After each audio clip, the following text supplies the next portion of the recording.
Welcome to the African History Network show right here on 910 AM, the Superstation of Future Radio. Hey, I'm your host, Brother Michael Imhotep. It is Sunday, February 7th, 2021, and we are live. Hope everybody is doing well tonight.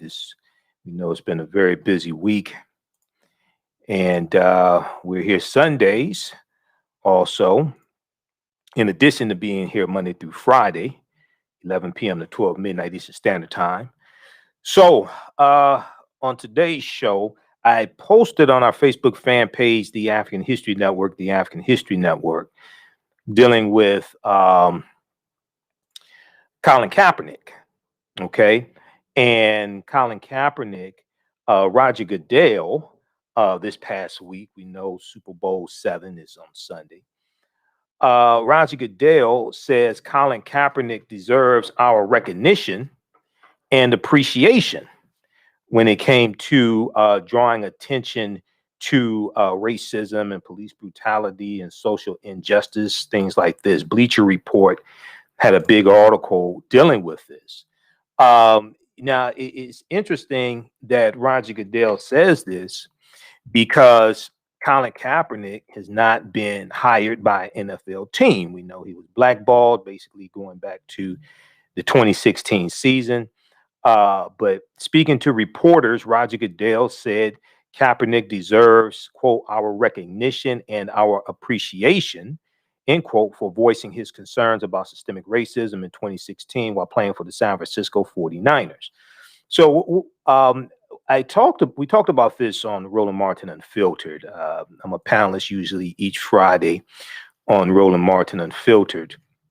And this was one of the topics that we discussed. So we're going to talk about that on tonight's show also. And there was another article that I saw from sportscasting.com. Colin Kaepernick found a way to upstage. Colin Kaepernick found a way to upstage the NFL at Super Bowl 55. We'll talk a little bit about that as well.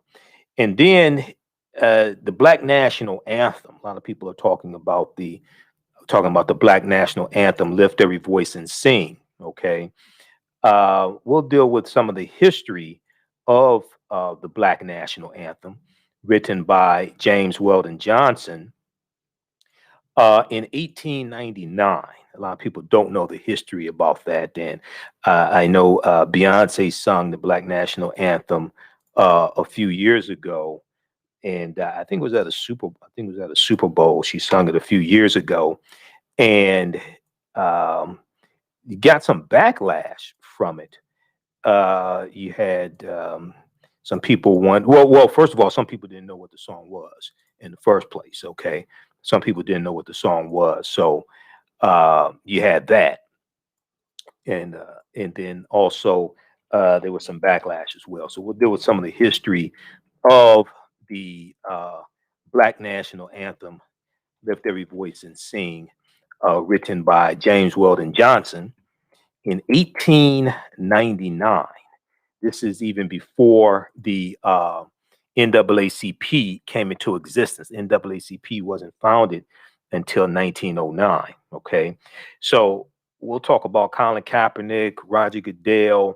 We'll refresh your memory on Colin Kaepernick's protests also. And then we'll deal with some of the history of the Black National Anthem. And then also there is a documentary airing on PBS on Monday dealing with Black Wall Street in Tulsa, Oklahoma. PBS is going to rebroadcast a 1993 documentary on Black Wall Street. And this is tying into the 100th anniversary of the attack on Black Wall Street, which took place June 1st, 1921. All right. So we'll talk some about that. We know it's African American History Month. Okay. And this year's theme for African American History Month is the Black family representation, identity, and diversity. The Black family representation, identity, and diversity. So we'll talk some more about the history of African American History Month and Dr. Carter G. Woodson and this year's theme for African American History Month as well. There's an annual theme each year. There's been an annual theme going back to 1928. I've gone and researched all the annual themes for African American History Month. A lot of people don't know this, that there's an annual theme. And as you see some of my presentations, you hear me talk about this. I say we don't have to keep recycling the same 15 to 20 sanitized Negroes every year. That happens oftentimes at African American History Month celebrations. One, there's an annual theme to give us purpose and direction in this annual cultural celebration. Okay, number one. And number two, there's a lot more to it than a lot of people think. That's why we have to understand the history of these different celebrations that we are participating in. All right. That's why Dr. Shaka Musa Barashango's book is so important. African People and European Holidays, a Mental Genocide. African People and European Holidays, and Mental Genocide. That's why this is book one. I have book two also. Book two has a purple cover, at least this edition. I got this in probably about 2000. I think it was probably about 2010 or so. I got this book. So, and that book deals with the history of these European holidays that we celebrate. No, we have been taught to celebrate. And African American History Month is not something that white people gave us permission to celebrate. It's not something that we asked permission to celebrate. That's something we created ourselves. All right. So oftentimes we don't understand the history of what it is that we create, and then we denigrate it and say, why do we only celebrate our history in the month of February? Why they give us the shortest month of the year, or, idiotic stuff like that. You've heard it, right? So they didn't give us anything. We created this ourselves, and we took a month. Started out as a week, and then we took a month. All right. So we'll talk some about that. Leon Spinks, former heavyweight champion of the world, who beat Muhammad Ali in 1978 and then lost the title back to Ali. Leon Spinks passed away. He actually passed away on Friday. Okay, we got the news on Saturday. Most people got the news on Saturday. But he passed away at age 67, okay, following a bout with cancer. So we'll talk some about Leon Spinks, okay. In 2019, he had been hospitalized for treatment of prostate cancer that spread to his bladder. So we'll probably talk some more about him on Monday's show, depending upon how much time we can squeeze into this show here. But we'll talk a little bit about Leon Spinks. And then birthday shout outs. Bob Marley's birthday was February 6th, and Natalie Cole, her birthday was, I think, either February 5th or 6th. So we posted about that on our Facebook fan page, The African History Network, The African History Network. Also, February 7th is the birthday of one of my favorite actresses, Essence Atkins. You see, we posted about Essence Atkins here on our on the African History Network Facebook page. So we'll talk a little bit about birthday shout outs, and we'll continue that on Monday, because there was a number of them that I forgot what we didn't have time to get to on Thursday's show and Friday's show. All right. Now, my online course, the Ancient Kemet, the Moors, and the Ma'afa, Understanding the Transatlantic Slave Trade, what they didn't teach you in school. That starts up Tuesday, February 9th, 8 p.m. to 10 p.m. Eastern Standard Time. Okay. And you've heard me talk about that. And I've been doing some broadcasts on our Facebook fan page dealing with that as well.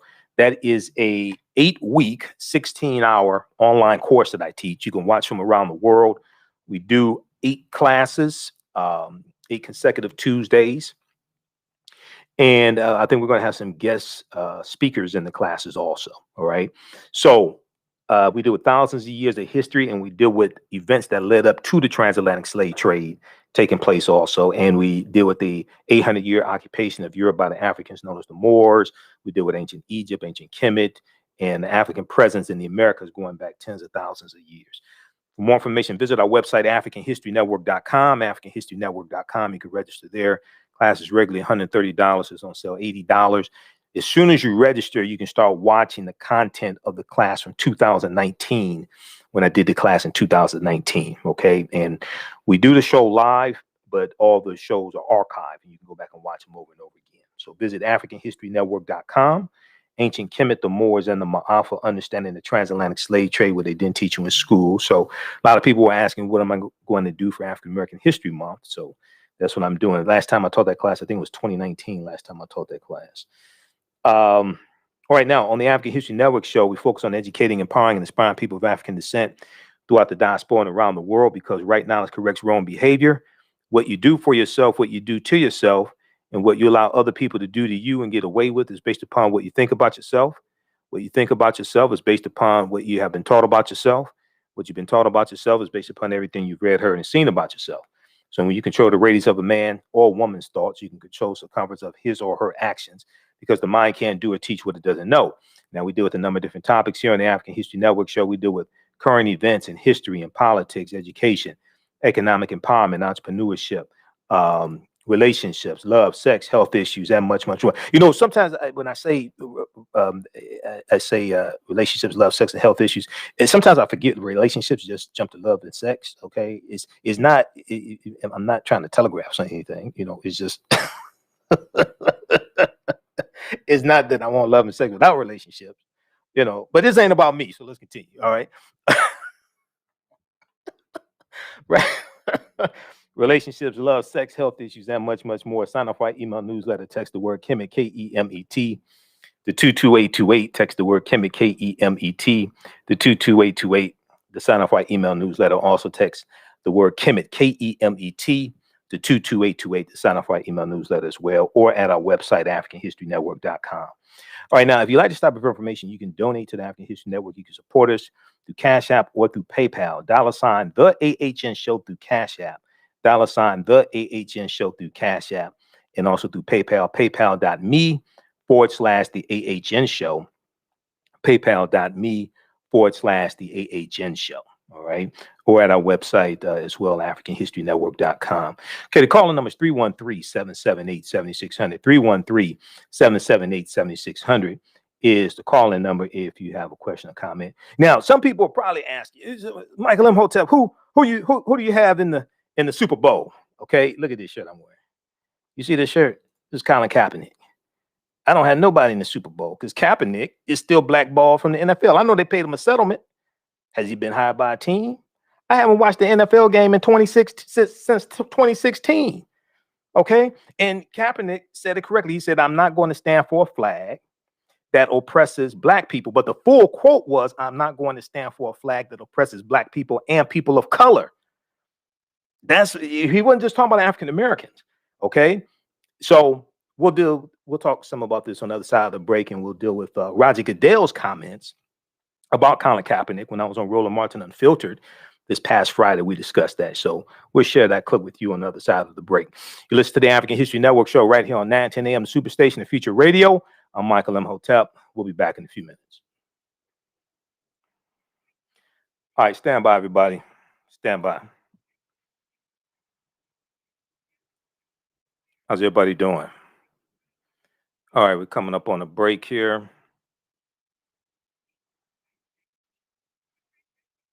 I was reading some of the updates from the Washington Post dealing with the Super Bowl.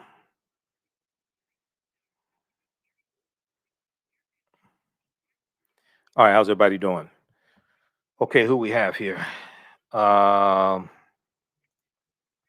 me post this here just a second.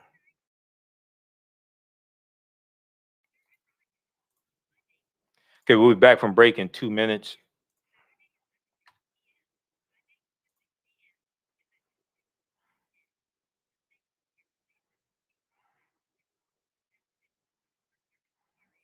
All right. Stand by. Let's see. We're going to post the information for. I'm going to post the information again for the online class. So it starts up Tuesday, February 9th, 8 p.m. Eastern Standard Time. So you can register now. As soon as you register, you can start watching the bonus content from when I did the class in 2019. All right, stand by. I have to get ready for this next segment here.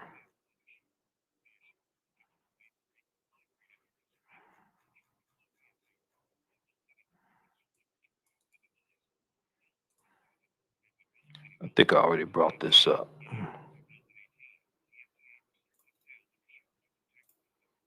All right, let's do that. Then we got to. Okay. Stand by. We'll be back from break in 1 minute.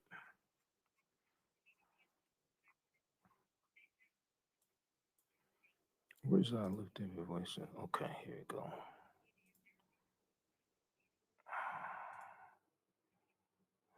Who's Beyonce and the Black National Anthem? Stand by, everybody.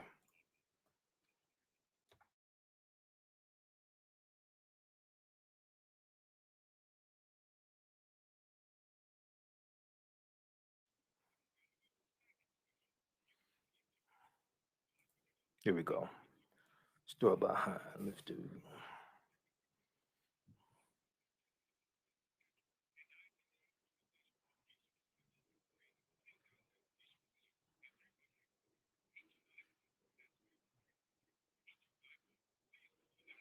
Coachellea.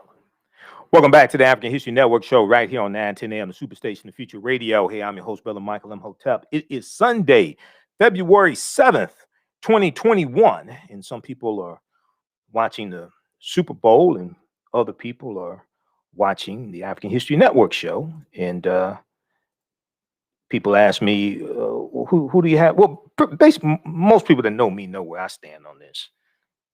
Okay, so they know I haven't watched the NFL game since 2016. But some people ask me, you know, you gonna watch the Super Bowl? No. Who you have in the game? Who you have in the game? I don't care. But anyway, calling number is 313-778-7600. 313-778-7600 is the calling number if you have a question or comment. Usually each year, you know, I talk about the spending that takes place, the consumerism behind the Super Bowl. When I used to watch the Super Bowl, because I have a background in marketing, I really wanted to see the Super Bowl commercials. And then also I would pay attention to the spending from the Super Bowl, the consumerism. I get that information from NRF.com, National Retail Federation. Okay. So it's expected this year that 185 million, the Super Bowl will have 185 million estimated viewers. And it's estimated that they will spend, the individual viewers will spend $74.55 on average for a total of $13.9 billion nationwide when it comes to purchases surrounding the Super Bowl. We'll talk some more about that later. I want to get to this first topic here, dealing with Roger Goodell's comments about Colin Kaepernick. So there was an article from BleacherReport.com. BleacherReport.com from February 4th, 2021. Roger Goodell says Colin Kaepernick deserves our recognition and appreciation. Okay. Now, Roger Goodell, for those that don't know, Roger Goodell is the head of the NFL. Okay. And he works for the team owners. He's a commissioner, NFL commissioner, but he works for the team owners. Okay. So he doesn't tell the team owners what to do. They tell him. Okay. Basically, that's how that works.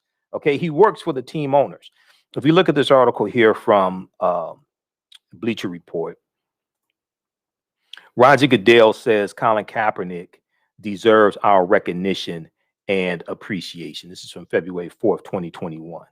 So NFL Commissioner Roger Goodell spoke about Colin Kaepernick during his annual State of the League address on Thursday. Speaking to reporters, Roger Goodell said Colin Kaepernick deserves, quote, our recognition and appreciation for voicing concerns about systemic racism in 2016 while playing for the San Francisco 49ers. He went on to say, I said clearly back in June, we wish we would have listened to players earlier, Roger Goodell added. It didn't start last summer. So he's talking about during the whole protest surrounding George Floyd. It didn't start last summer. It started over 2 years ago. And we've been working with the Players Coalition. All right. Now, back in June, when the whole protests were going on dealing with George Floyd, and I remember Roger Goodell making those statements. Okay, he said we wish we would have listened to the players sooner. Keep in mind, all this time has gone by. June 2020, all this time has gone by. Colin Kaepernick still hasn't been hired by a team, and I still really haven't seen much that the NFL has really been doing to deal with issues with diversity and more African American coaches, African American team owners, things like that. I mean, things of substance. Okay, you know, performing a Black national anthem at your games is nice. I mean, 70% of the team is African American, 70% of the league is African American. So, you know, but still, that's not the type of Colin Kaepernick didn't take a knee to have a Black national anthem sang at a game. Okay, so still, even though Roger Goodell may say one thing, the team owners who are mostly white, basically almost all of them are white, and you know you got some that may be technically not white, but somebody could make the argument they're passing, you know, because somebody could make the argument they're being treated like they're white. All right, but he said, I said clearly back in June, we wish we would have listened to players earlier. It didn't start last summer. It started over 2 years ago, and we've been working with the Players Coalition. Now, in August of 2020, in an August 2020 appearance on Emmanuel Acho's Uncomfortable Conversations with the Black Man video series, Roger Goodell, NFL commissioner, expressed his regret for not listening to Colin Kaepernick when he was first speaking out about those issues. All right.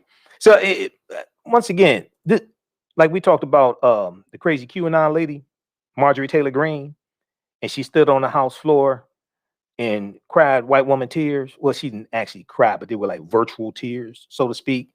And, you know, said things like she was somehow she was allowed to believe in conspiracy theories. Like somebody put a gun in your head and make you believe conspiracy theories. Okay. Then the next day, after she got stripped of her 3 House committee assignments, then the next day she held a press conference and she was defiant and saying now, okay, it was a waste of time to be on the committees because they're not going to listen to Republicans or blah, blah, you know, things like this. So now she has more time to do interviews and build a coalition. Well, why were you on the committees in the first place if they were a waste of time? It's always after the fact. Ever notice this? It's always after the fact. Then, because when she was on the House floor, she was talking about she's a Christian and believes in Jesus and all this stuff. But when she had the Facebook post of her with an AK-47 and the faces of Ilhan Omar, Representative Rashida Tlaib of the 13th Congressional District here in Detroit, and also of Alexandria Ocasio-Cortez, she wasn't talking about Jesus then when she had the AK-47. It's always after they get caught, then they say, oh, we should have listened. Oh, you were right, blah, blah, blah. But they said it, but the actions from the NFL don't follow the contrition from NFL Commissioner Roger Goodell. So the article from Bleacher Report goes on to say, quote, I wish we had listened earlier, I wish we had listened earlier, Cap, to what you were kneeling about and what you were trying to bring attention to, Roger Goodell said via Sports Illustrated's Nick Selb. He said, quote, we have invited him in several times We have invited him in several times to have the conversation, to have the dialogue. I wish we had the benefit of that. We never did. We would have benefited from that, absolutely. Okay. Still, once again, is your words are saying one thing, but your actions are saying another. So early in the summer, in the wake of the deaths of George Floyd, Breonna Taylor, and Ahmaud Arbery, many NFL stars appeared in a video demanding that the league, quote, condemn racism and a systematic oppression of Black people, end quote. Quote, admit wrong in silencing our players from peacefully protesting and say that it believes that Black Lives Matter. All right. Now, Roger Goodell responded by admitting the league was wrong for not listening to the players and encouraging them to speak out, and said, quote, we, the National Football League, believe Black Lives Matter. Now, that was back in August of 2020. Kaepernick still hasn't had a real tryout, still hasn't been hired by a team. And what changes has the NFL really made? Now, Kaepernick opened the door for NFL players to peacefully protest on the sideline during games. He began kneeling during the national anthem throughout the 2016 season as a way to protest police brutality and the systemic oppression of Black people and people of color. Okay, maybe in 2017, I think it's early 2017 when Cap left. When Cap left and he got blackball, wasn't hired anymore. I hadn't watched the game, so it's been since early 2017 that I've seen the game. Now, since opting out of his contract with the 49ers in March 2017, Kaepernick has gone unsigned by all 32 teams. Imagine that. They say, we're sorry, we should have listened to you. You were right all along. Yeah, you were right all along. But he had a public workout for multiple teams in November 2019 at an Atlanta area high school after a private workout organized by the NFL fell through because of several concerns from the Kaepernick camp. Okay, so we talked about all this on the Roland Martin Unfiltered on Friday, February 5th, on the Friday, February 5th edition of Roland Martin Unfiltered. Let's go to this clip, Jalen. In a second. I mean, I just, again, I just, the big issue for me are these folks who act like we don't have any eyes and we can't actually see what's going on. I mean, we're literally looking at you. This is sort of like, I use this example all the time. Imagine the four of us are talking. And no, imagine three of us are talking. Imagine it's me, Rob, and Amisha. And Michael comes up and Michael says, man, I'm hungry. Ooh, I'm hungry. And I go, hey, Amisha and Rob, let's go get something to eat. Michael probably standing there like, I know his ass heard me say I was hungry. Did he do it? I'm standing right here. And he gonna ask two other people to let's go eat. And I'm standing right here. Mm-hmm. Just go ahead and be straight. I want to say, look at here. We want white boys leading our teams. Okay? Y'all are more than welcome to be coordinators. Y'all can be wide receivers coaches. Y'all can be running backs coaches. As long as you don't kneel. We ain't hiring you as head coaches. Just go ahead and be honest with me. I mean, look, the one thing, the difference between a whites-only water fountain and integration, but then you don't hire me, I know exactly where you stand with that water fountain. I ain't got to guess where you stand. It's not hidden. These owners are full of crap. Every single one of them. Every single one of them full of crap. You know, rolling. I don't know if were you coming to me next? Yeah, so you go ahead. Oh, okay. So, well, you mentioned me being hungry, which I am, but okay. Anyway, so it's interesting that last year Roger Goodell said that the NFL was wrong about Colin Kaepernick and his protest. He came out and admitted it. Y'all remember that? He said, Colin Kaepernick was correct, right? But the league hasn't lived up to their actions don't coincide with Roger Goodell admitting that the league was wrong about Kaepernick's protest. Now, it's also important to note that Roger Goodell works for the team owners, and almost all of them are white. Okay, so they are, as you said, the team owners are perfectly fine with the way things are, unless there's some massive protest, and then they may do some cosmetic changes because then they don't want people to stop watching the games or what have you. Now, I haven't watched an NFL game in 5 years because Colin Kaepernick hasn't gotten hired in the NFL, so I'm not watching the Super Bowl. You can watch it. You all can watch it if you want to, but I haven't watched an NFL game in 5 years. But it's important for us to go back and look at what Roger Goodell said last year in 2020, admitting that Kaepernick was correct, but they haven't taken the proper steps to correct those actions. But also, when Jay-Z got this big deal to produce the Super Bowl halftime show and do all this stuff, this inspirational music, things like this, wasn't that supposed to be about inclusion and all this stuff? And we ain't heard nothing. We ain't heard not a damn thing from Jay-Z about the hiring coaches. Remember when he had that meeting with Roger Goodell and it was broadcast, and he said, "Okay, now after you get their attention, and they say we hear you, we hear you, we hear you, then what's the next step?" Okay, what's the next step? Checks. That's all it was. That's all that was about. Checks and selling merchandise. All right, pause it right there, Jalen. Pause it right there. Okay. that was it. We had a good show Friday. Yeah, so it's like because I remember the meeting Jay-Z had with Roger Goodell, and he said and when Jay-Z got his deal to produce NFL halftime shows and produce music, it's going to be social justice music for the NFL, things like this. I'm like, and Jay-Z said this is the next step in the fight and everything. I'm like, next step for who? What are you talking about? Next step? So I haven't heard anything from Jay-Z. Maybe you all have, but anyway.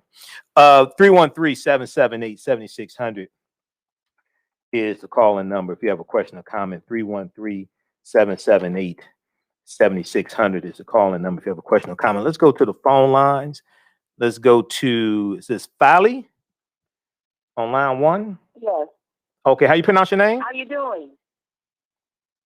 Sally. Sally, S-A-L-L-Y. Sally? Yeah. Okay, they spelled it with an F. They probably didn't hear you. Okay, that's why I said Fally. Okay, Sally. Where you calling from, Sally? I have 2 questions to ask you if I could. Okay, which city are you calling from, Sally? Do any blacks own the station? Do any blacks own a team? Do any blacks own a team? In the NFL, Yeah. I don't think. Let me see. In the NFL, I don't think there are any African American team owners in the NFL. I don't think. I don't think so. But go ahead. Okay, that's the first question. Second question is President James Monroe. Mm-hmm. Now, he gave the freed Africans an opportunity to go back to Africa, which many did. But why don't they talk about that in our history book? That's the kind of education I would think I would want my children to know. You're talking about surrounding Liberia. I don't know I don't think they started it. Well, they might have gone there. I don't know, but it wasn't. That's one because you're talking about Liberia. Well, it depends upon. I guess it depends upon where you're getting the information from. When you said they don't talk about it now, is it like a specific school or something that you're referring to, or is it a specific course or something? I would say it depends upon where you're getting the information from. But people can talk about it more. Go ahead.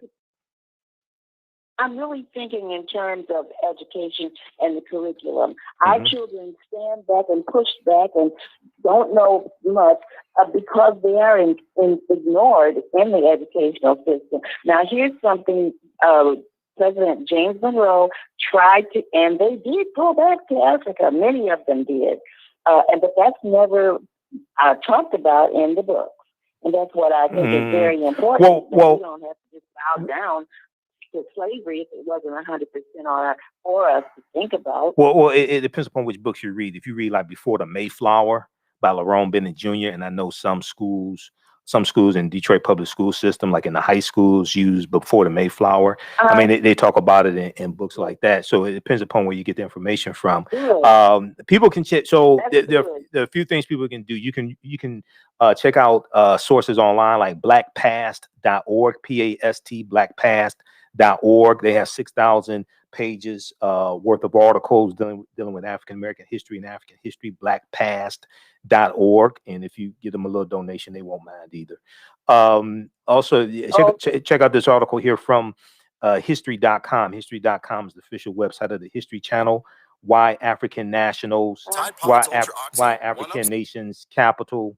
Hold on, what's the name of this? Why African nations capital is named for a U.S. president. The capital of Liberia is called Monrovia, and it's named for James Monroe, who was the fifth president. Okay, so yeah, you're gonna have some, but for I've looked at Monrovia before. And you had the American Colonization Society, who help organize that as well. You have people talking about going to Ghana and relocating to Ghana, reconnecting to African history and African culture. I know some people have done that. Two of my teachers, they're part owner of a hotel in Ghana, Dr. Leonard Jeffries and Professor James Small. Okay, all right. So check out this information. Okay, thanks for calling, Sally. Thank you so much for that information. Great. Okay. I enjoy your show. All right, thank you. Keep listening. Okay, 313-778-7600 is the call-in number if you have a question or comment. 313-778-7600 is the call-in number if you have a question or comment. Check out the article here from history.com. This is one of many dealing with Liberia. And Liberia was established in 1822 by the American Colonization Society. They were founded about 1817, the American Colonization Society. All right. So, when I looked at, let's see, by the time some 10,000 free blacks had relocated there, looking at in 1847, and the American Colonization Society was largely defunct by the early 20th century. Today, Liberia, whose motto is "The love of liberty brought us here," is Africa's oldest republic. It's been estimated that about 5% of the population are descendants of slaves. Okay, so check out information there about Monroe. Now, there have been conflicts between the continental Africans there and the descendants of those coming from the U.S. So that's a whole nother show. All right, so check out that article. Okay, 313-778-7600 is the call-in number if you have a question or comment. Let me get back to. I want to get back to this article here from Bleacher Report dealing with Colin Kaepernick, and there was also one from. There was another one from sportcasting.com, and this one ties into the mural that Ben and Jerry's put up of Colin Kaepernick. Okay, and this is something surrounding Super Bowl 55 as well. So there was an article from sportcasting.com. Colin Kaepernick found a way to upstage the NFL at Super Bowl 55. Colin Kaepernick found a way to upstage the Super Bowl at the NFL at Super Bowl 55. Okay, and let's pull up this one here also.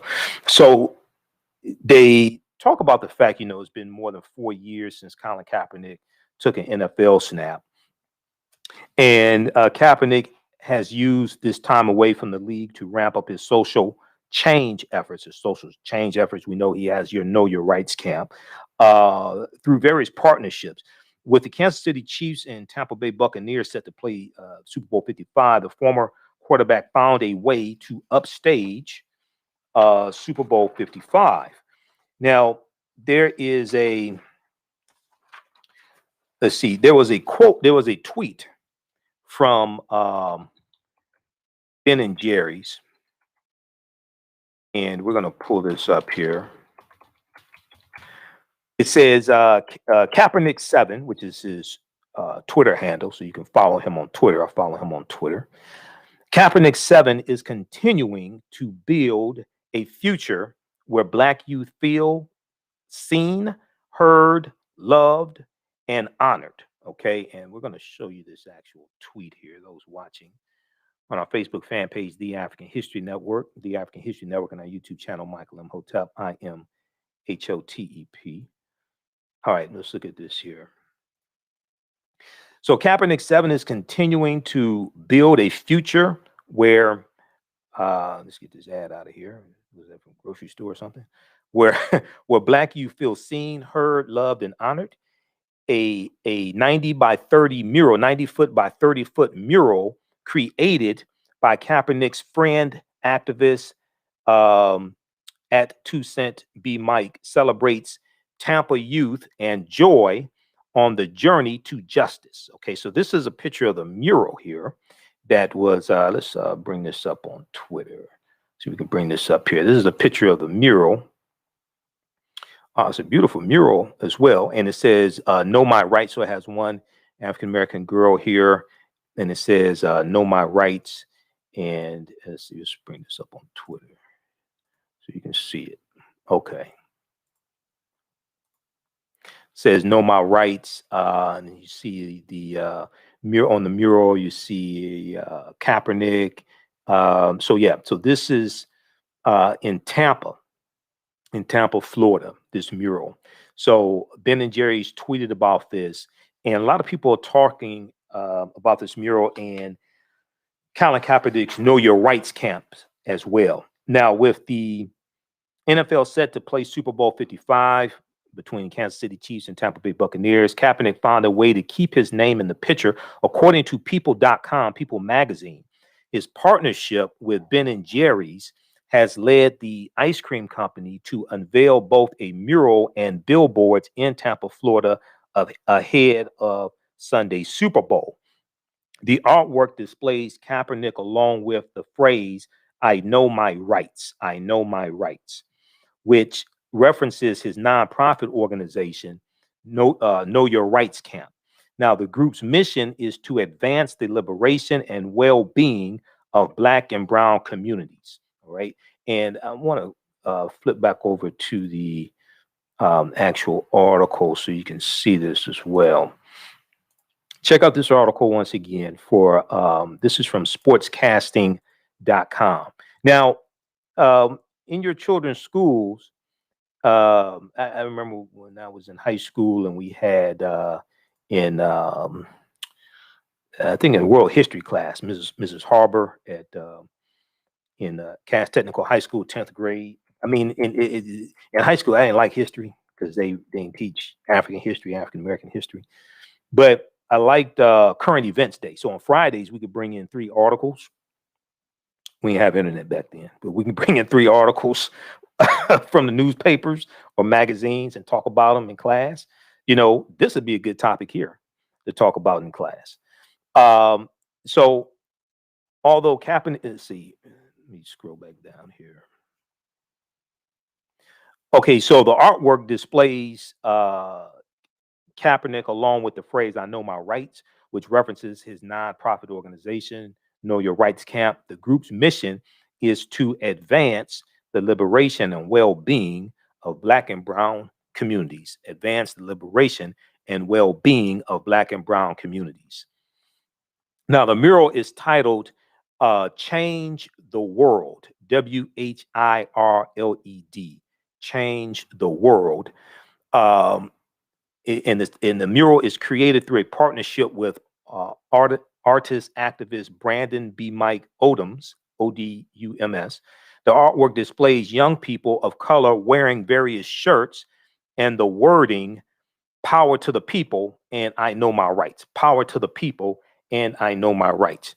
Now, Kaepernick is also on the mural wearing one of those shirts while holding up a fist that symbolically unites him with the Black Lives Matter movement. And I'm going to flip back over here to the mural so you can see it. So once again, it's a very, very good piece of artwork. Okay, so Kaepernick is also on the mural wearing one of those shirts while holding up a fist that symbolically unites him with the Black Lives Matter movement. The Know Your Rights camp, his Know Your Rights camp began in 2016, and it holds a 10-point system that helps African Americans and Latinos having their rights to be free. Having their rights to be free, healthy, safe, loved, courageous, alive, trusted, educated, brilliant, and knowing their rights. Ben & Jerry's has been one of the most socially active companies in the country over the last several months. They have significantly advocated for social justice. Okay, they have significantly advocated for social justice while bringing tremendous attention to those that lost their lives in these unfortunate incidents involving police brutality. Now, then they talk about how Roger Goodell voices praise towards Colin Kaepernick. NFL Commissioner Roger Goodell spoke highly of Colin Kaepernick on Thursday, that was February 4th, at his State of the League conference ahead of the Super Bowl. Okay, very, very interesting how after the fact they want to speak so highly of you. Okay. All right. So check out this article as well. Here, this is from sportcasting.com. And they go on to say Colin Kaepernick just had a legendary rap artist support him. Let's see. Kaepernick's message has garnered much support, voicing this. He can now add the backing from a legendary rap artist. Trying to see who that hip hop artist is. Okay, we'll try to find out. Let me see. All right, so we'll deal with that on the other side of the break. I know we're coming up here on the break. On the other side of the break, we're going to talk about the Black National Anthem. The Black National Anthem. Lift every voice and sing. Okay. So there may be some people that don't know there is a Black National Anthem or something like that. I don't know how many African American friends you have, but it was written by James Weldon Johnson in 1899. Now, I talked about this in 2019. I did some lectures dealing with 6 principles of political self-defense, 6 principles of political self-defense, understanding how laws and policies impact the economic conditions of African Americans. And I talked about Beyonce performing the Black National Anthem at Coachella. I was thinking it was a football game. It was actually Coachella, okay, in 2018. So a lot of people remember this, right? Beyonce performed the Black National Anthem. She had a Black marching band, you know, like an HBCU band or something like that. And there was an article from the Washington Post, Lift Every Voice and Sing, the story behind the Black National Anthem that Beyonce sang. So because of Beyonce singing the Black National Anthem at Coachella in 2018, this was like April 2018, this caused a lot of people to start asking, okay, what's that song? What's the history behind the Black National Anthem? Things like that, right? So on the other side of the break, we're going to talk about James Weldon Johnson and the Black National Anthem that Beyonce sung at Coachella. Then this past week, Vice President Kamala Harris and Treasury Secretary Janet Yellen, they held a virtual roundtable discussion with Black chambers of commerce all across the country. Okay, I think it was about 140 Black chambers of commerce, and they're talking about how the American Rescue Plan that Joe Biden is pushing, the $1.9 trillion coronavirus American Rescue Plan, how that will benefit African American owned businesses. Okay, and we also talked about that on Roland Martin Unfiltered. So we're going to deal with that on the other side of the break.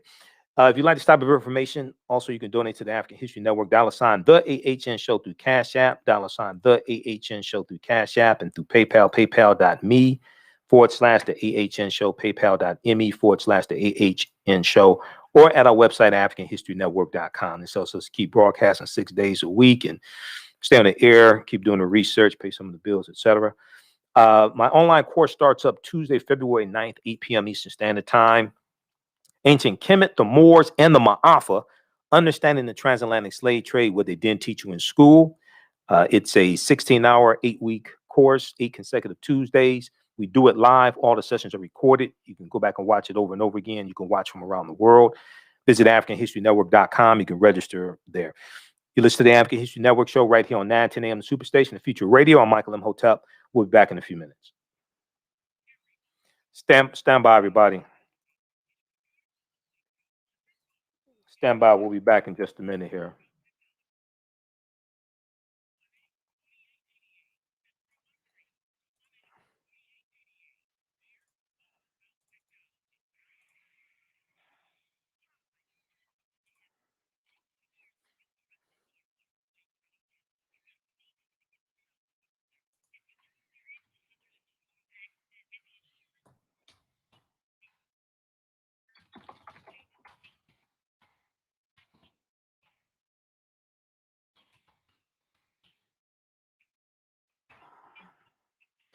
Didn't they perform the Black National Anthem tonight at the Super Bowl?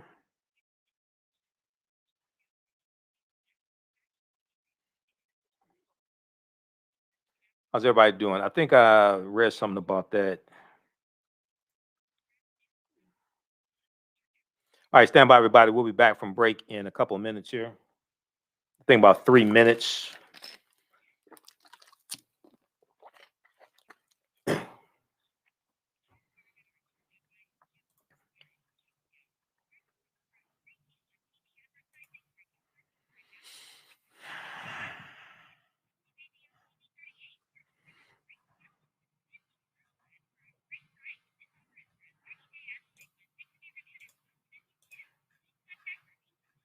All right, stand by.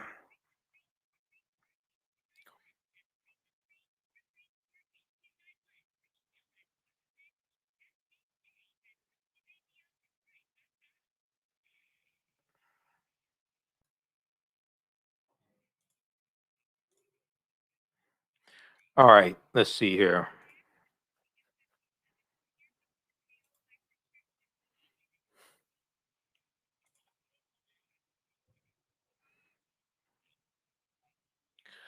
Okay, we'll talk about the Black National Anthem. Let's look at some updates on the Super Bowl.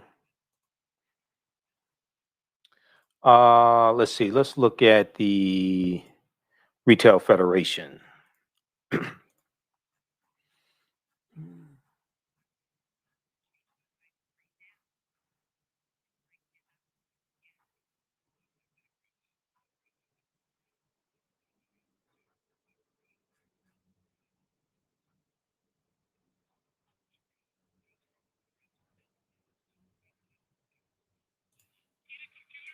All right, stand by.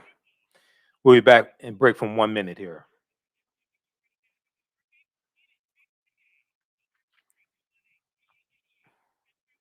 Bucks lead Chiefs 31-9. Detroit, 9:10 a.m. Superstation, a division of Adele Media. Welcome back to the African History Network show right here on 9:10 a.m. Superstation, the Future Radio. Hey, I'm your host, Brother Michael Imhotep. It is Sunday, February 7th, 2021. And we are live. Calling numbers 313-778-7600. 313-778-7600 is the calling number. If you have a question or comment, 313-778-7600. Okay, so right before the break, we were talking about Colin Kaepernick, Roger Goodell's comments on Thursday, February 4th, at a press conference, saying that the league should have listened to Colin Kaepernick, and he was right about systemic racism and things like this. BleacherReport.com has an article. Roger Goodell says Colin Kaepernick deserves our recognition and appreciation. It's always after the fact that they want to admit that you were correct.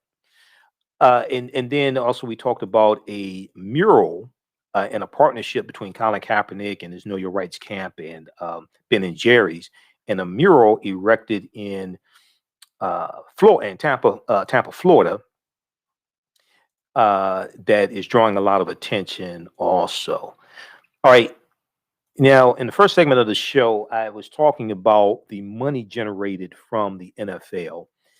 And if we look at National Retail Federation, so when you hear on the news and they talk about how much money is going to be spent on the NFL and how much individual viewers are going to spend, or they talk about Christmas on average, how much money the average American will spend during Christmas, that usually comes from surveys done by the National Retail Federation. So you can visit their website, nrf.com.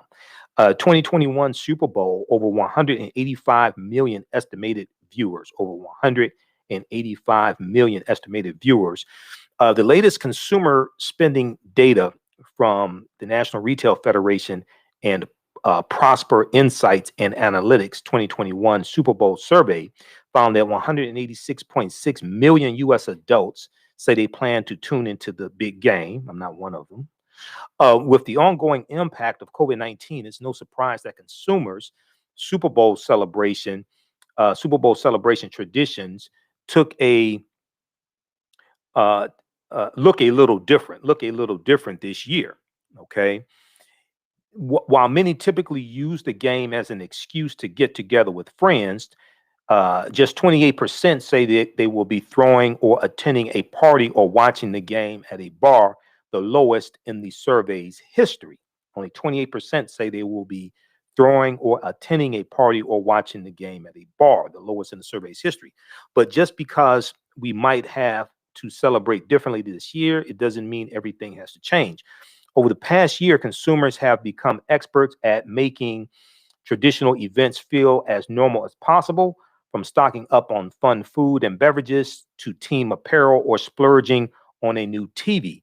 86% of viewers are planning to make purchases to help mark the occasion. 86% of viewers are planning to make purchases to mark the occasion. And let me pull this up here. Let's see, which one is this here? Okay. From NRF.com, National Retail Federation.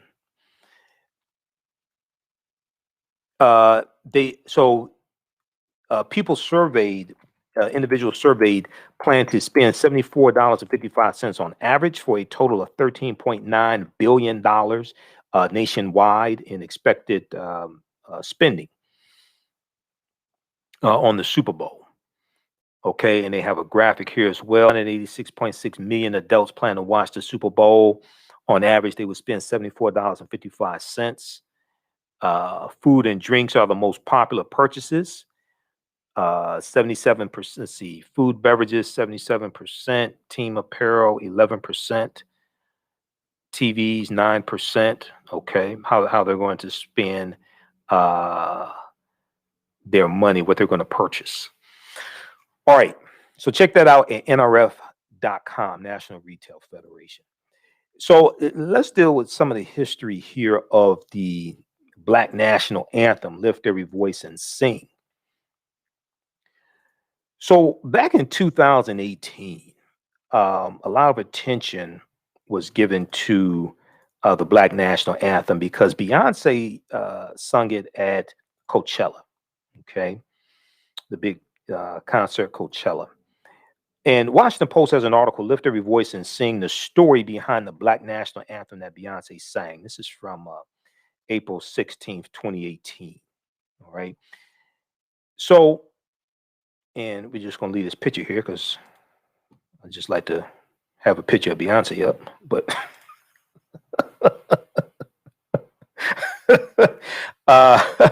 so in 1899, a young poet and school principal, and we're going to do it like this. We'll leave the picture up. I'll just open this up in another tab. That's what we're going to do. All right. All right. That's how we're going to do that one. So in 1899, a young poet and school principal named James Weldon Johnson was asked to address a crowd in Jacksonville, Florida, for the coming anniversary of Abraham Lincoln's birthday. All right. So Lincoln was assassinated in April of 1865. Lincoln's birthday is February 12th. All right. So you're going into a new century. And incidentally, you know, we talked about Zara Cully. OK. Mother Jefferson from the Jeffersons, Zara Cully. So we all remember Mother Jefferson from the Jeffersons, right? So she died in 1978. Her birthday was a couple weeks ago. I talked about that. I talked about her on this show for her birthday. Zara Cully, Mother Jefferson from the Jeffersons, was born in 1892. She was born in 1892. She when she passed away in 1978, she was about 86 years old. But she was born in 1892. She was born 7 years before James Weldon Johnson wrote Lift Every Voice and Sing. She was born 7 years before James Weldon Johnson wrote Lift Every Voice and Sing. Zara Cully, Z-A-R-A, Zara Cully, Mother Jefferson from the Jeffersons. She was born 3 years before Frederick Douglass died. Frederick Douglass died in 1895. The Frederick Douglass that Donald Trump talked about and said more people are hearing about him every day. You remember the Black History Month celebration he was sitting there with the Black Republicans, right? Zara Cully was born 3 years before Frederick Douglass died. Okay, so just to put all this in perspective. And she was born 27 years after slavery ended and 27 years after the Civil War ended. All right. So he was asked to write he was asked to address a crowd for the coming anniversary of Abraham Lincoln's birthday. Just 2 decades had passed since the Reconstruction era, and lynchings were on the rise in the segregated South. Instead of preparing an ordinary speech, James Weldon Johnson decided to write a poem. He began with a simple but powerful line. It was a call to action. Lift every voice and sing. Okay. And he paced back and forth on his front porch, agonizing over the lines of the poem. So basically, when you study this, he basically said it was like the ancestors speaking to him, the words of the ancestors coming to him. I want to go to this slide here and we'll go back to the phone lines. 313-778-7600 is the calling number. Let's see here. Okay, I want to go to this slide here. We'll pull this up because this deals with the history of Lift Every Voice and Sing. Let's pull this up here. Okay, there we go. All right.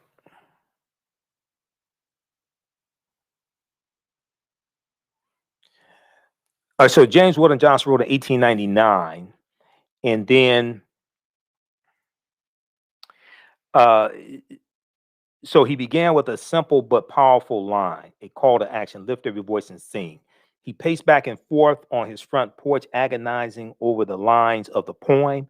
After finishing each stanza, he handed over the lyrics to his classically trained brother, John Rosamond Johnson, who put the words to music. Okay, so John Rosamond Johnson writes the melody for Lift Every Voice and Sing. Okay, he writes the melody.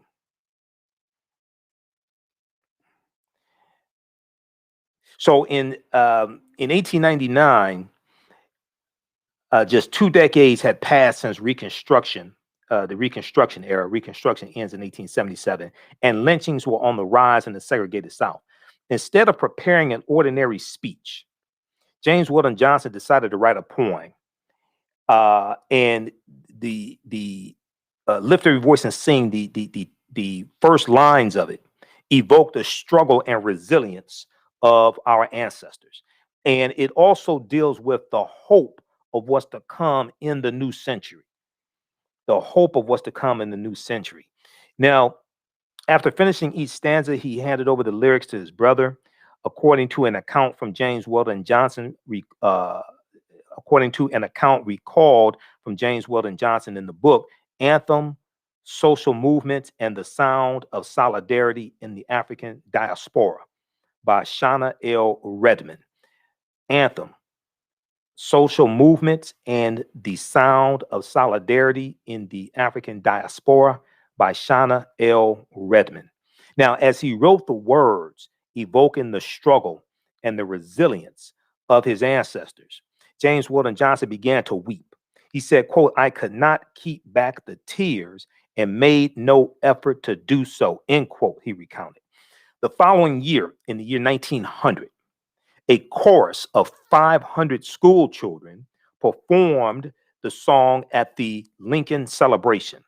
The song quickly took off, becoming a rallying cry for African American communities in the South, or as one observer noted at the time, quote, "a collective prayer," end quote, a collective prayer. Now, it was embraced as a hymn in churches and performed at graduation ceremonies and in school assemblies. Within 20 years, the NAACP adopted Lift Every Voice and Sing as its official song. Now, the NAACP wasn't founded to 1909. Okay, they were founded in 1909, and James Weldon Johnson was a member of the NAACP, and it was also in 1917 that James Weldon Johnson is going to organize the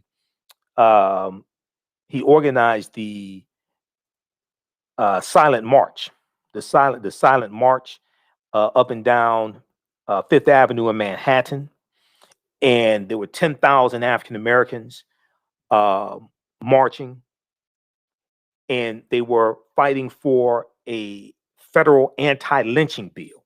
This is in 1917.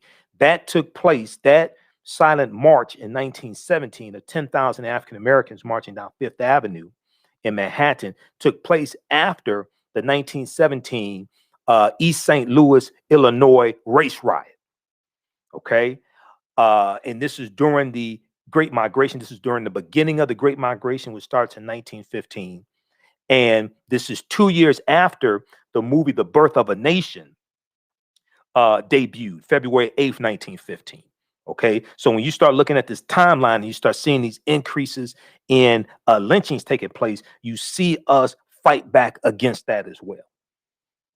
All right, let's continue here. So the song was embraced as a hymn in churches and performed at graduation ceremonies and in school assemblies. Within 20 years, the NAACP adopted Lift Every Voice and Sing as its official song. For generations to come, it would be known widely as the Black National Anthem. The Black National Anthem. Now, you've heard me talk about this before because, you know, at the Super Bowl, they sing the national anthem, the Star Spangled Banner, and I call that the white national anthem. Well, why do you call that the white national anthem? Because who wrote it? Francis Scott Key. When did he write it? September 13th, 1814, during the War of 1812. Who did he write it about? White people. And he was a white supremacist slave owner who thought that African people were mentally inferior. I know the third stanza. So some people say, well, the third stanza of the song is racist, and they took the third stanza out. No, it's the entire song. You have to understand who Francis Scott Key was. And when he talks about the third stanza, no refuge for the hireling or the slave, the hireling or the slave. He's talking about the colonial Marines. And the colonial Marines was a regiment for the British of basically runaway slaves who were fighting on behalf of the British. Because see, the British during the War of 1812, just like they did during the American Revolutionary War, they told the slaves that the U.S. had, if you come fight for us when this war is over, we'll set you free. So when you go study American Revolutionary War, we were born at night, but not last night. There was more black people fighting on behalf of the British than it was the U.S. Because they said they were the first ones to say, if you come and fight for us, we'll set you free when the war is over. So it was like, oh, before they finished the sentence, we were gone. So then you look at the war of 1812, same thing happened then. So and when you study Francis Scott Key, his regiment got their behinds kicked about 3 weeks prior to him writing that song. It started out as a poem. He writes the poem, Francis Scott Key, right? He writes the poem during it was originally called Defense of Fort McHenry, because Fort McHenry then in Baltimore is being attacked by the British. All right. So it was originally called Defense of Fort McHenry. Then it's going to be renamed the Star Spangled Banner, and it's going to eventually be adopted as the as the national anthem. As the national anthem. Okay. But I mean, Francis Scott Key used his position as district attorney there in Washington, D.C. to prosecute and attack abolitionists. Okay, there was this is why a lot of these people that are held up as big heroes and things that you really got to you have to go study them. Be like, heroes for who? Okay, I mean, there was one abolitionist, Francis Scott Key, tried to have the guy lynched. I mean, well, not lynched, executed. Try to have him executed because the abolitionist was caught with abolitionist pamphlets, right? So it's like, when people, start talking about Francis Scott Key and the national anthem and things like this, I'm like, you ever studied history of this stuff? Okay, so there was an article from which one was that? Was that history.com? I think it was history.com. There was a good article dealing with Francis Scott Key. And let me see. The history.com has one. Francis Scott Key pens the national anthem. There's another one that deals with Francis Scott Key and this abolitionist named Reuben Crandall. All right. And I'm going to see if I can pull this up here. Because I have a whole file folder dealing with this information. I don't have it with me right now. But Reuben Crandall was a abolitionist that Francis Scott Key tried to have executed. Let me see. Then Francis Scott Key. Oh, okay. This article here from Smithsonian.com. This is a really good article. Smithsonianmag.com. And I did about a 3-hour lecture dealing with it's called the racist history of the white national anthem and the Pledge of Allegiance. It's available at our website, AfricanHistoryNetwork.com, where I get into this history and the history of the Pledge of Allegiance, because the Pledge of Allegiance was written in 1892 by a socialist minister named Francis Bellamy. Okay. So for all the Republicans that talk about the Pledge of Allegiance, all this stuff, it was a socialist that wrote it, just in case y'all don't know, because you probably don't. But where's the debate on Francis Scott Key's slaveholding legacy? Because this article here from Smithsonianmag.com, official website of the Smithsonian Institute, this talks about Francis Scott Key being a slave owner, and feeling that African people were mentally inferior and things like this, right? So that's why it's like read all the lyrics to the Star Spangled Banner, but then go study the history of the man that wrote it. And you see why I call it the white national anthem. All right. Now, let's see. We're coming up here on a break. We'll continue this on the other side of the break. Okay.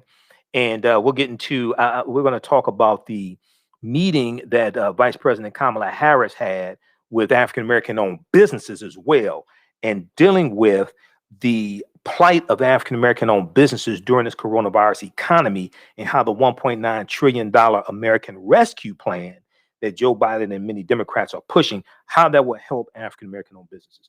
You listen to the African History Network show right here on 910 AM Superstation and Future Radio. I'm Michael Imhotep. We'll be back in a few minutes.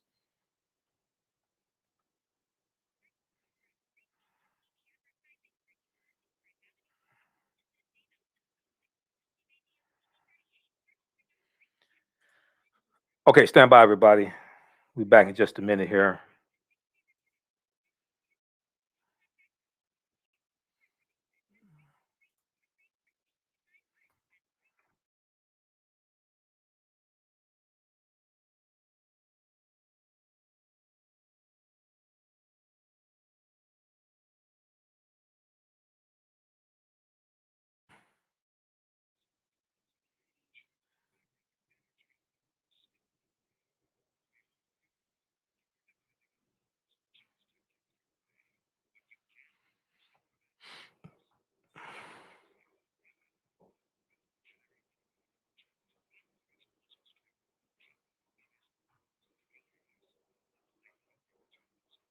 All right, stand by. We'll be back from break just a minute here.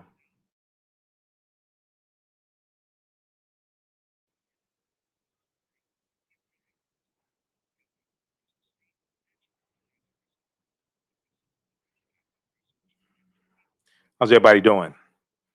All right, who still needs to register for the online course that I teach, Ancient Kemet, the Moors, and the Ma'afa, Understanding the Transatlantic Slave Trade, what they didn't teach you in school. We're going to post the information here.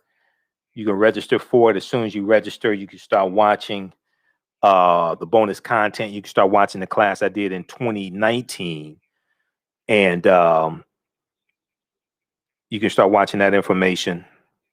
You can start watching that information from 2019. Okay, we got to pay that. Why didn't that go through?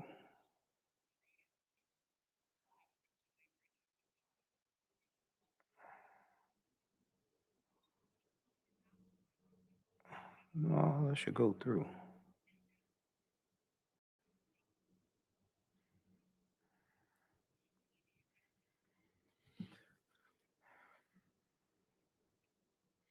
Well, you can watch it, Ronnie. You can watch it at your own pace. We do the classes live. All the classes are archived. You can go back and watch it at your own pace. So if you can't watch it the Thursday, you don't have to be in the class live. It's all archived. So we do the class live. It's all recorded. You can go back and watch it over and over again at your own pace. So if you can't attend the class live and you just say you just watch it every Thursday and Friday, you can do that. That's fine. You don't have to be in class. You don't have to be present in class. I'm not going to take attendance. Okay. We're not going to give out a grade. You can watch it at your own pace. All right, just a second. Let me get ready for this here.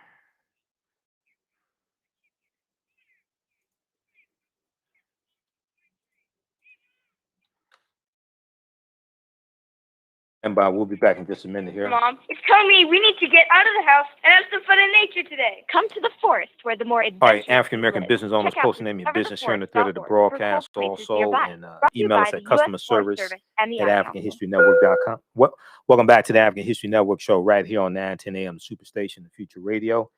Hey, I'm your host, Brother Michael Imhotep. It is Sunday, February 7th. It's Sunday, February 7th, 2021. And we are live. Hope everybody's doing well. All right, internet's running a little slowly for some reason. All right, so welcome back to the show. It's Sunday, February 7th, 2021. We are live. Right before the break, we were talking about some of the history of the Black National Anthem, Lift Every Voice and Sing, written by James Weldon Johnson in 1899. We know in 2020, they performed it at the Super Bowl, and in 2018 at Coachella, Beyonce performed the song at Coachella. And because of Beyonce performing the song, a lot of people learned about it, and there were articles written about it, like this one here from the Washington Post. And it ties into a lot of history as well. And then that also ties into the history of the writing of the Star Spangled Banner, written by Francis Scott Key in 1814 during the War of 1812. Now, I was right before the break, we were talking about this article from SmithsonianMag.com, which is the official website of the Smithsonian Institute. They have a really good article here, and this deals with Francis Scott Key. Where's the debate of Francis Scott Key's slaveholding legacy? And one of the things they talk about in this article, let's see. Ironically, while Francis Scott Key was comprising the line or the land of the free, it is likely that Black slaves were trying to reach British ships in Baltimore Harbor. They knew that they were far more likely to find freedom and liberty under the Union Jack, which is the flag of the British, than they were under the Star Spangled Banner. So they're talking about the slaves of the U.S., okay? You had African slaves from the U.S. side going to fight for the British because the British said, if you come fight for us, when this war is over, we'll set you free, all right? Now, additionally, Francis Scott Key used his office as the district attorney for the city of Washington from 1833 to 1840, 1833 to 1840, to defend slavery, okay, to defend slavery. So this is the hypocrisy. Francis Scott Key, who wrote the Star Spangled Banner, the Star Spangled Banner, okay, and they perform at the Super Bowl, and that they perform at the football games. He used his position as district attorney for the city of Washington from 1833 to 1840 to defend slavery, attacking the abolitionist movement in several high-profile cases. See, once again, this is why I said this is the white national anthem. Because when you go read all the lyrics, you understand it's taking place during the War of 1812. You understand what's happening there, and you have African slaves going to the British side to fight for the British because they say we'll set you free when the war is over. And then you have the man that wrote the Star Spangled Banner, who was a white supremacist slave owner and whose family made money from owning slaves, and he thought Africans were mentally inferior, but he used his position as district attorney for the city of Washington to defend slavery and attack abolitionists. He attacked the abolitionist movement in several high-profile cases. Now, in the mid-1830s, the movement was gaining momentum with the abolitionist movement. In the mid-1830s, the movement was gaining momentum, and with it came increased violence, particularly from pro-slavery mobs attacking free African Americans and white abolitionists. The mobs were attacking free African Americans and attacking white abolitionists, and other methods to silence the growing cries for abolition. In a House of Representatives and United States Senate, inundated with petitions from abolitionists calling for the ending or restriction of slavery, pro-slavery congressmen looked for a way to suppress the voices of abolitionists. In 1836, the House of Representatives passed a series of gag rules to table all anti-slavery petitions and prevent them from being read or discussed, raising the ire of people like John Quincy Adams, the sixth president, son of John Adams, the second president, who saw restricting debate and assault on a basic First Amendment right of citizens to protest and petition. Okay. Now, in the same year, shortly after a race riot in Washington, D.C., when an angry white mob set upon a well-known free African-American restaurant owner, Francis Scott Key likewise sought to crack down on the free speech of abolitionists he believed were riling things up. Okay. Francis Scott Key, who wrote the Star Spangled Banner, or the land of the free and the home of the brave, all this nice fluffy stuff. Okay, that stuff that didn't apply to Negroes. Francis Scott Key likewise sought to crack down on the free speech of abolitionists he believed were riling things up in the city. Francis Scott Key prosecuted a New York doctor living in Georgetown for possessing abolitionist pamphlets. But what's all that free speech stuff? Francis Scott Key prosecuted a New York doctor living in Georgetown for possessing abolitionist pamphlets. In the resulting case of the U.S. versus Reuben Crandall, Francis Scott Key made national headlines by asking whether the property rights of slaveholders outweighed the free speech rights of those arguing for slavery's abolishment. Now, Francis Scott Key hoped to silence abolitionists who he charged wished to, quote, associate and amalgamate with the Negro, end quote. And you wonder why I don't sing the white national anthem.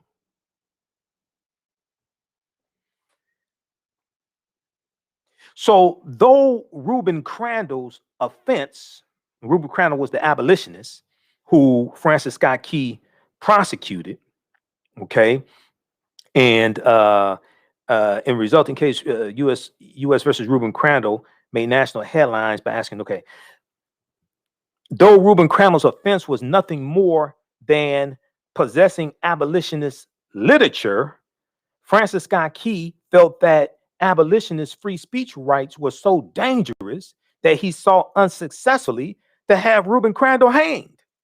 Well, wait a second. It's supposed to be the land of the free and the home of the brave. You trying to get a abolitionist hanged, executed because he had abolitionist pamphlets? But it's the land of the free and the home of the brave, but you justifying the enslavement of African people. And I'm supposed to sit here and sing this song. Get the hell out of here with that nonsense. Let's go back to the phone lines. Let's go to Hillary. Line 1. Hillary, welcome to the African History Network show. Tell us where you're calling from, Hillary. I'm calling from Detroit, Michigan. From Detroit. All right, go ahead, Hillary. What would you like me to speak of? You called us. Did you have a question or comment? You're live on the air. Did you have a question or comment? Yeah, what did I just witness? I don't know. I don't know what you're talking about. Hey, Jalen, check with Hillary. Make sure she has the right show here. Okay, and then get back with me. Okay, let's go to this next topic here. So check out this article here from SmithsonianMag.com. This is the official website of the Smithsonian Institute. This deals with Francis Scott Key. Where's the debate on Francis Scott Key's slaveholding legacy?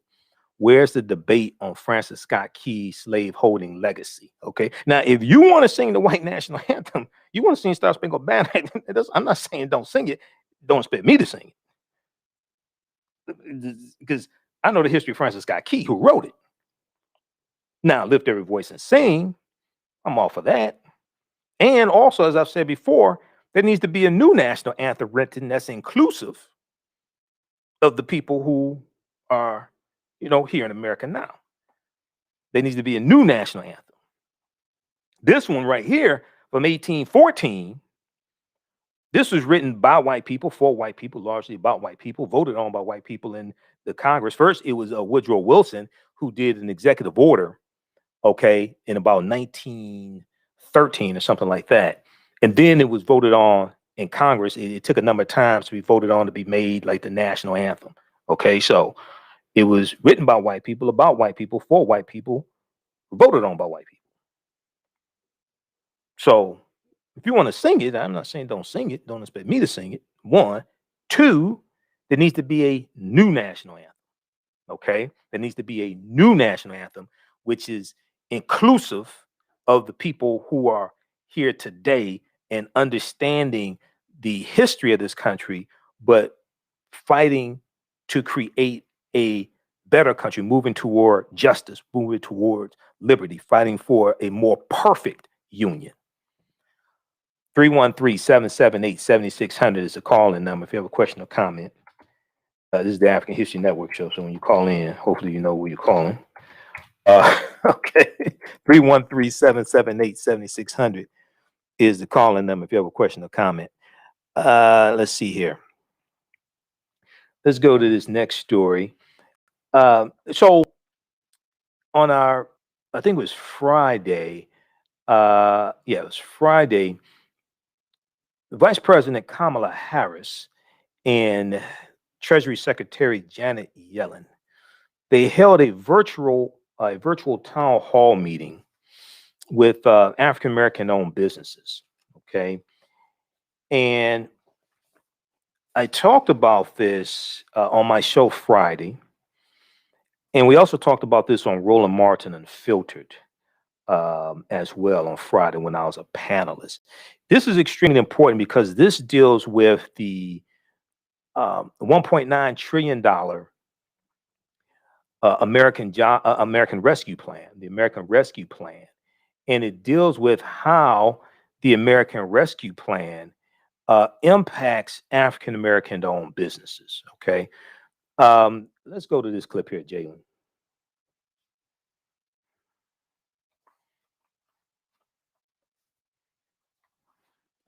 The thing here, Michael, is the Republican governor of West Virginia was begging for the money. Well, he used to be a Democrat, then he flipped to Republican when Trump was there. Don't be shocked if he flips back to Democrat while Biden is there. And so he made the point they needed the money. Because Republicans did not like this particular bill because they felt that it was too much money for local and state governments, for them bailing them out when they really only want to target those blue cities, those blue states. Again, if Democrats are smart, every move you make is all about how you are helping those who make less than $200,000 or $300,000 a year. If you are a family out there and you're making 30, 40, 50, 60, 70 grand, trust me, you don't give a damn about somebody making five times as much money as you, who all of a sudden it says, well, what about us? Trust me, if you're making combined 300 grand a year, you're doing fine compared to most Americans. Yeah, for the most part, that's true, Roland. And it's interesting you mentioned some of the governors, because you're going to have a lot. I think you're going to have a lot of Republican governors. They have a lot of poor white people in their states who need this money. And the other thing is, blue-leaning states or Democratic states contribute more each year to the federal taxpayer pot than red states, than Republican states. And this is something that New York pointed out a few months ago to Moscow Mitch McConnell, who's in a very poor state, Kentucky, Mitch McConnell. So I think what they're doing is a really good strategy to push this. I think you may have, like in the House, you may have a handful, maybe some of those 11 Republicans that voted to strip Marjorie Taylor Greene of her committee assignments. You may have a handful of that, but we can't wait. And it's extremely important for them to connect these policies to the economy and to the economic conditions of individuals. The reason why is because 2022 midterm elections are right around the corner. And as theguardian.com pointed out, and I've dealt with on my show and you've dealt with on your show, Republicans in state legislatures across the country have introduced 106 bills to make it harder to vote, especially for African Americans and Latinos, etc. So we have to make a clear connection between these policies in Washington, D.C. and the economic conditions down on Main Street. And again, hopefully you will have an administration that actually says, let's put the money where there is most in need. Today, Vice President Harris, as well as Treasury Secretary Janet Yellen, sat down with Black business leaders to talk about this very issue. Here's some of that 1 hour discussion. February, it is Black History Month, but I think as we all are concerned, Black History Month is every month. And so this conversation is not only for today, it is part of an ongoing conversation we intend to have with you as the leaders that you are. And when we look at our Black businesses in our country, they range. We are talking about software companies. We're talking about healthcare companies. Yes, we're also talking about the beauty shop and the barber shop, but we are also talking about healthcare. We are also talking about childcare. We're also talking about manufacturing, because Black businesses, of course, are engaged in the business of keeping America running. And so in every sector, these businesses are present. And that is how we think of then the role that you play, but also our responsibility to support you in all of those sectors. And during this pandemic, as the Secretary has said, this has been rough. We have all seen estimates that as many as 40 to 50% of Black businesses have closed, perhaps permanently. Nationally, we know small businesses, of which the majority of Black businesses are, employ 50% of America's workforce, either because that worker is a small business owner or works for a small business. So when we're talking about the impact on the overall economy and country, it's profound. And our research also has shown that in the pandemic, and this is something that is a lived experience for many of you and your members, the PPP program was not accessible to so many of our Black-owned businesses. And it had to do with a multitude of issues, which included that those businesses were not necessarily engaged with the big banks, didn't necessarily have the familiar or the consistent relationship, if not any relationship, with a banker who could then call somebody up and say, Miss Smith, this thing is coming down and this is how you apply for it. But what we know is those relationships do exist. And so for whom those relationships are intact, they got the benefit. And for whom those relationships are not intact, they did not get the benefit of the PPP. So the president and I, together with the secretary, have been looking at how we can do better, knowing the mistakes that were made, and improve on what we need to do to bring relief to the businesses of our country to help our economy grow. So we are thinking of it in two ways as a general matter. There is the piece of it that is about what we need to do to get control of the public health component crisis of the pandemic. And so I'm going to talk for a minute about vaccines. And it is about getting our businesses back up and running, understanding those 2 points are inextricably linked. That one of the reasons we got into the catastrophe, the most recent catastrophe, I'm going to put aside pre-existing issues, but the most recent catastrophe around our Black businesses is because also we need to get control of the pandemic. So on the subject of the pandemic, we have crafted, and the president has proposed the American Rescue Plan. And a large part of that plan is focused on vaccination. And so, for example, we are putting in $400 billion to have a vaccine distribution plan. And this is the first time that the federal government has come in, sadly, since the pandemic started, to support states to do the vaccine distribution piece. But that's going to be up and running. So part of what we're going to ask is for your assistance and support for that component, not only of the American Rescue Plan, but what we need to do to actually make it work, meaning getting folks to go and get vaccinated. Because it's good to have a vaccine, but if folks don't get vaccinated, it won't save the lives we intend to save.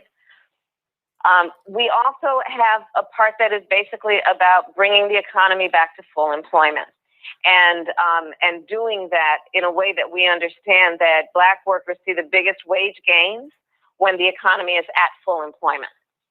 So the way we're going to do that is, yes, by the vaccinations, but also we need to open schools and reopen them safely. So that is part of our American Rescue Plan. Also, we made a commitment for $2,000 of relief to families. There was a down payment on that in the previous bill of $600, and we intend with this next bill, the American Rescue Plan, to have $1,400 checks going out to those folks who are most in need by way of relief, to help them get through this moment of crisis so that at the end of it, they can get back up and recover in the way that we intend. And also, more specifically, for our businesses, we are also creating a specific package of relief that is about $15 billion. This did not exist in previous bills. in the release bill. $15 billion going to grant programs, not loans, grants, targeted at our smallest businesses, of which the majority of Black businesses are, and targeted at our Black and brown and minority-owned businesses. So this is some of the work we are doing, in addition to, as the Secretary said, what we are doing around the CDFIs, the Community Development Financial Institutions. And as a point of personal pride, that was one of the last things I worked on when I was in the Senate, together with Senator Cory Booker, Senator Mark Warner, and others.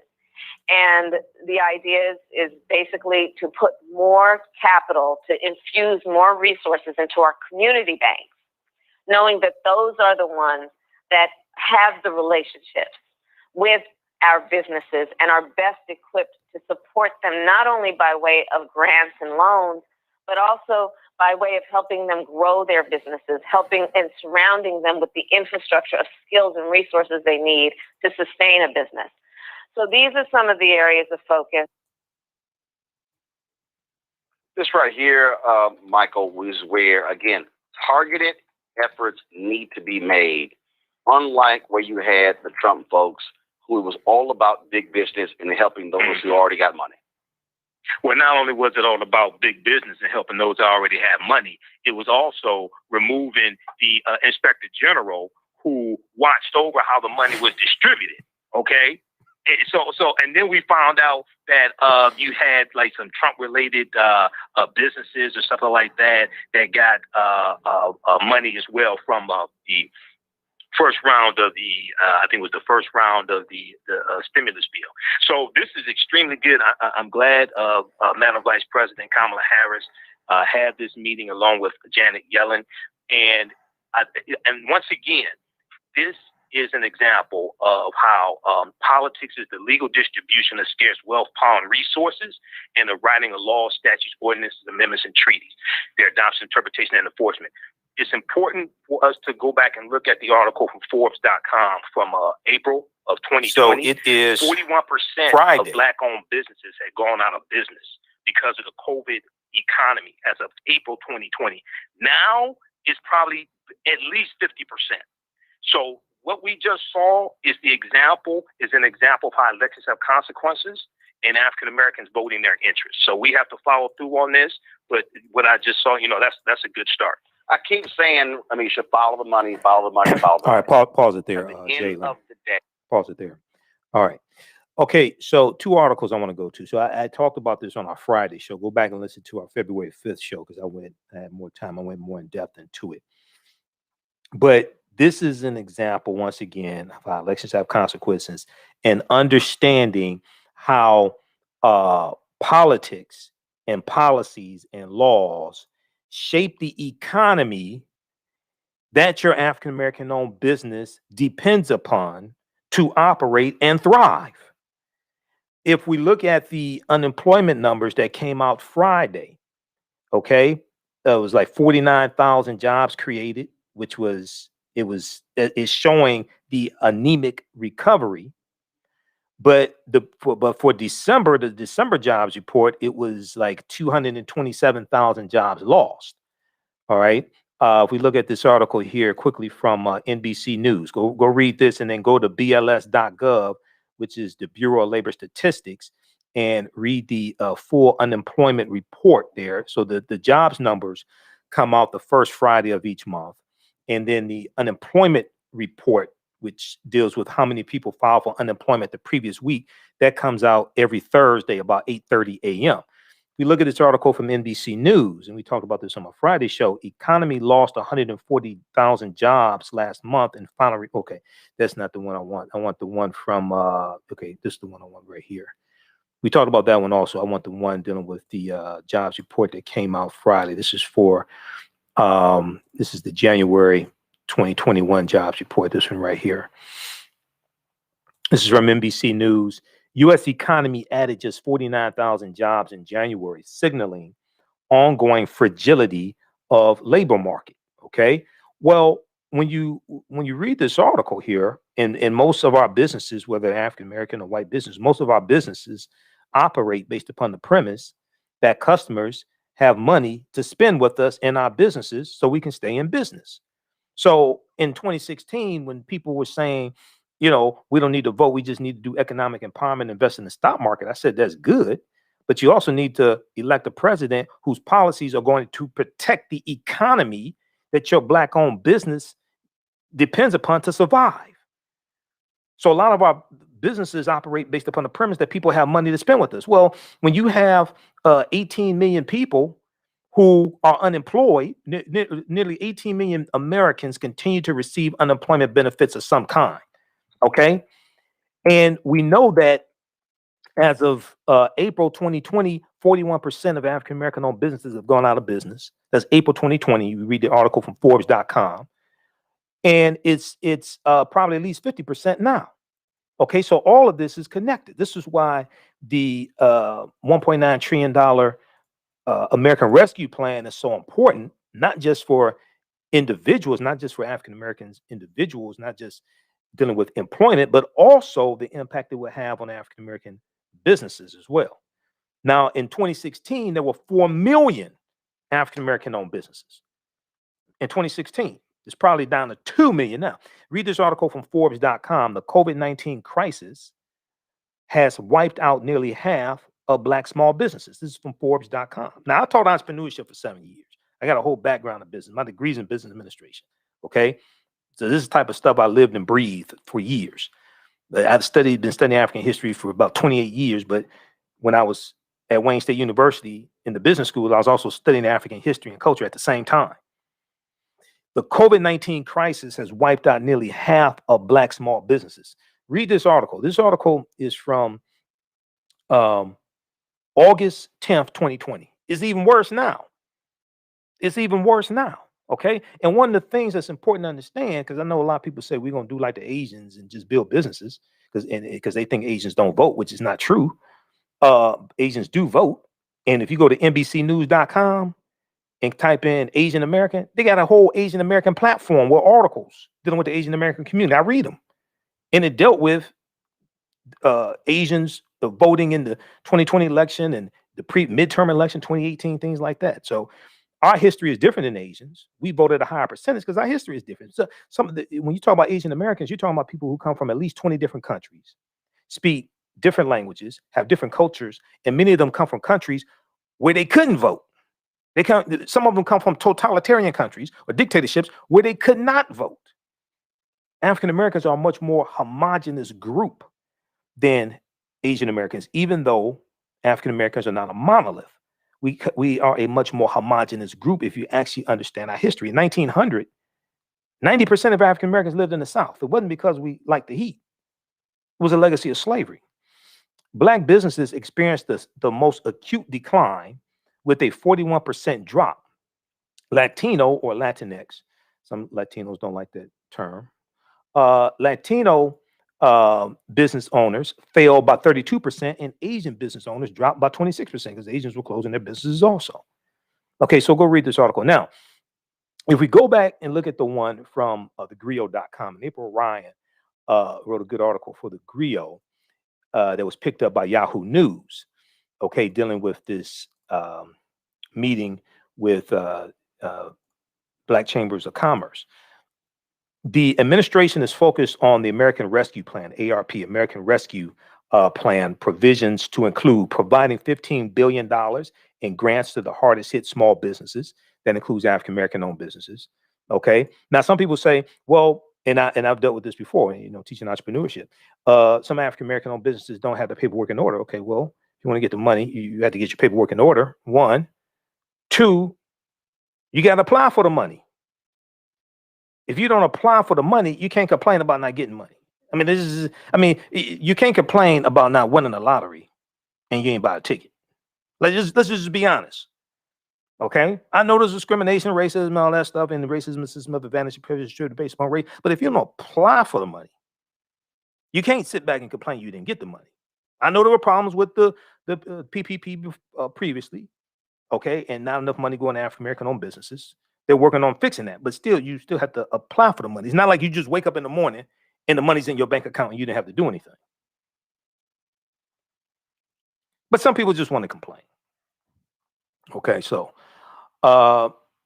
now also one thing this article points out, White House sources contend in just 1 month, November to December, an estimated 82,000 Black women lost their jobs. An estimated 82,000 Black women lost their jobs. That has a devastating impact on the African American community, which is the result of bad public policy and Trump mishandling the coronavirus pandemic, which then tanked the U.S. economy and tanked the job market. Okay, so read this article here. This is by April Ryan for the Griot, picked up by Yahoo News from February 5th, 2021. Vice President Harris hosts roundtable with Black Chambers of Commerce. Then there was one from, which one is this? This is from pressherald.com. Administration pledges more support for minority businesses. Okay, let's look at this quickly before we're out of time here. Also, be sure to register for my online course. It starts up Tuesday, February 9th, 2021, 8 p.m. to 10 p.m. Eastern Standard Time. Ancient Kemet, the Moors, and the Ma'afa, understanding the transatlantic slave trade, what they didn't teach you in school. Now, somebody said, well, I won't be able to tune in on Tuesdays. We do the sessions live. They're all recorded. You can go back and watch it whenever you get ready to. Okay, you can go back and watch. So if you can't watch it a Thursday or Friday, that's fine. And if you can't attend class live, that's fine also. It's on demand. You can go watch it whenever you want to. We do the classes live, but they're archived, so you go back and watch whenever you want to. Okay, so it's regularly $130, on sale $80. We just posted a link here. You can register for it. As soon as you register, you can start watching the content from the 2019 class that I did. And we do a PowerPoint presentation. We have video clips, book references.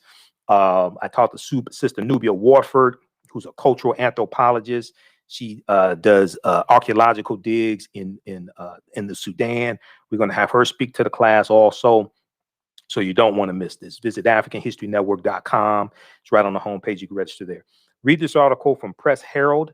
Administration pledges more support for minority businesses. Okay, those watching on our Facebook fan page, the African History Network, and our YouTube channel, Michael Imhotep, keep watching. We're out of time here on 9:10 a.m. Superstation WFDF. Right now, it's correct wrong behavior. It's not over till we win. Stay tuned for whoever. I'm not sure who it is now. Stay tuned for whoever's next. We'll talk to you next week. Peace. We'll talk to you Monday night. We're back here Monday night. Tomorrow. We'll talk to you tomorrow. Peace. Okay, let's keep going. All right. How's everybody doing? Also, if you like this type of information, you can donate to the African History Network, $ the AHN Show through Cash App, $ the AHN Show through Cash App, and through PayPal, paypal.me /the AHN Show, paypal.me /the AHN Show. Okay. And when you go to our website, we'll come back to this article here by Kamala Harris. I mean, this is really good what they're doing. Meeting with African American owned businesses, because this is tying in. You can go and watch the whole 1 hour virtual meeting. This is tying into the plight of African American owned businesses. Okay. And this is understanding how policies directly impact your business and directly impact how much money you have in your pocket. This is dealing with how policies impact economics and economic conditions. All right. Let's look at this one here just quickly. Okay, I didn't mean to do that. All right. Let me just show you this quickly here. So when you go to our website, AfricanHistoryNetwork.com, and when you go to AfricanHistoryNetwork.com, it comes up with theAfricanHistoryNetwork.net. That's my website also on that as well. And I'm redesigning the website also. So when you scroll down, it has information about the African History Network show, all of that. And then read articles. You click here, you can read articles that I write. It has information here about the online course. Starts up February 9th, 2021. Okay. And then just click right here for register here. Okay. And then it takes you here. Just click on enroll.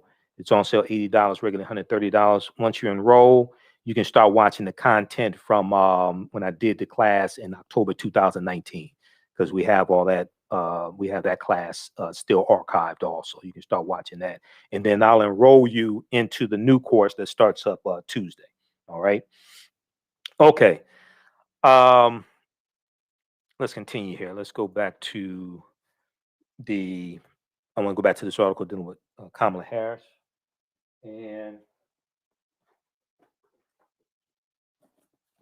I use books as reference in the course. You don't have to buy any of these books. You don't have to feel obligated to buy any of these books to follow along in the course, anything. If you want to have them for your own personal library and to read, that's fine. But you don't have to buy any of these books to be able to follow along in the class. These are two books that I use, and this deals with the history of the Moors. Golden Age of the Moor, edited by Dr. Ivan Van Sertima. Golden Age of the Moor. I think this is out of print. You can probably find it at African American owned bookstores. If you try to get it online from Amazon, maybe $200 or $300. You get it from African American owned bookstores, you get it maybe 30, 40, something like that. And then this one here from Runoko Rashidi, Black Star, the African Presence in Early Europe. Black Star, the African Presence in Early Europe. Okay. And Runoko hit me up. So we're going to have him on the show sometime soon. I have to get back with him. There's so many people I have to interview. Okay. So let's go back to this article here from pressherald.com.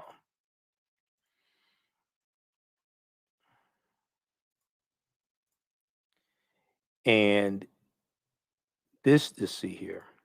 Okay, so Vice President Kamala Harris and Treasury Secretary Janet Yellen hold a virtual meeting with officials representing some of the 140 chapters of the Black Chamber of Commerce around the country. Some 140 chapters of the Black Chambers of Commerce around the country.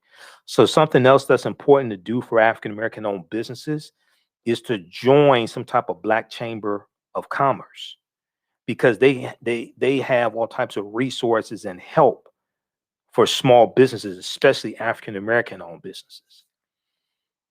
So when we look at this article here, it talks about how the Biden administration promised Black business executives on Friday that it planned to make sure the government's economic support programs were able to reach minority-owned businesses.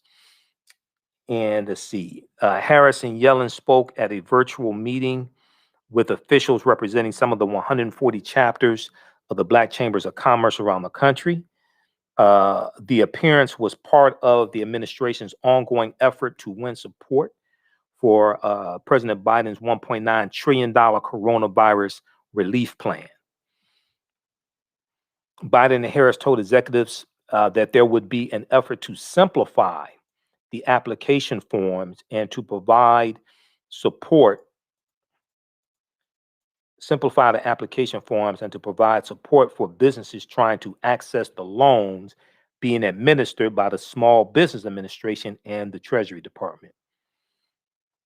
Now, Treasury Secretary Janet Yellen said she had focused much of her economics research over the years on racial disparities in economic outcomes,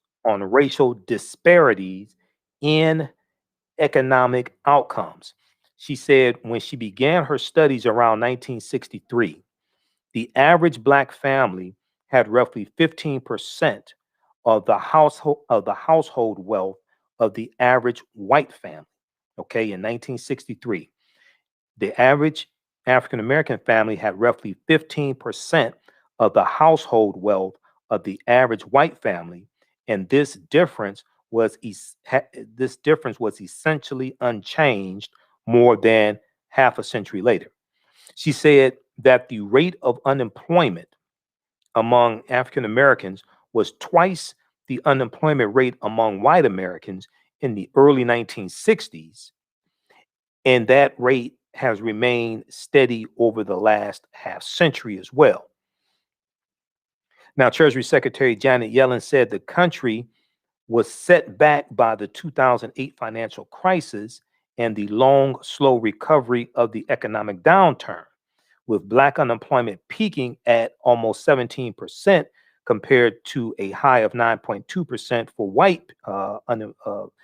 white unemployment during the period. Okay, quote, this is what economic crises do. They hit people of color harder and longer.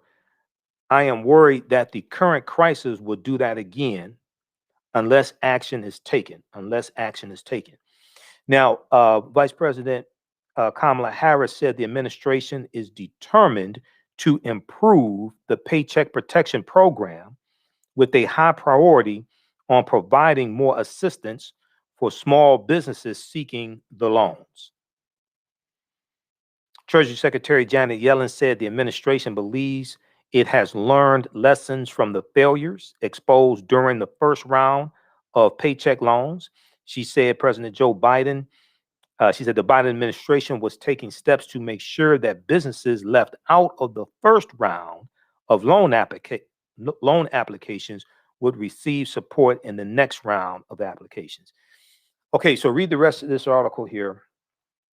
This is from pressherald.com. I read a number of different articles dealing with this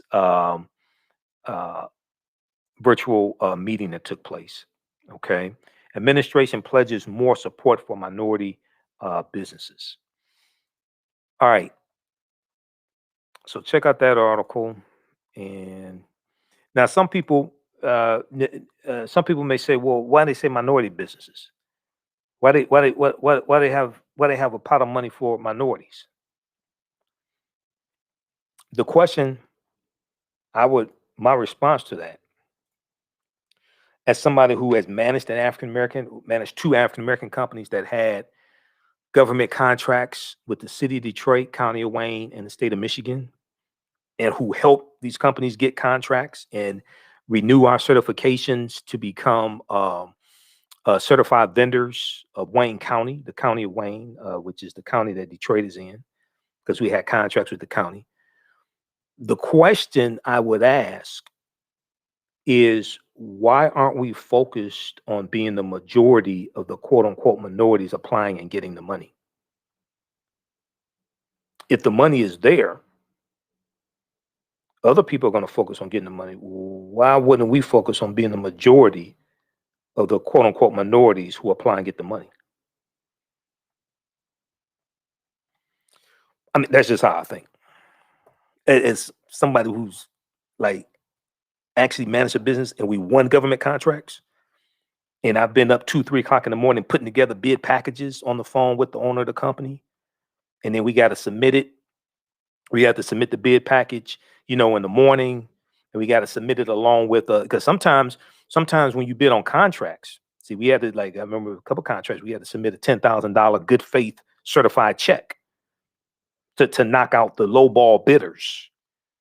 Okay. See, this is something that some municipalities do to knock out, because people could come in with a lowball bid and say, hey, we can do this. And then after you win the contract, then they want to negotiate to increase the amount of the contract they want to negotiate, because you can't possibly do it for that small amount of money.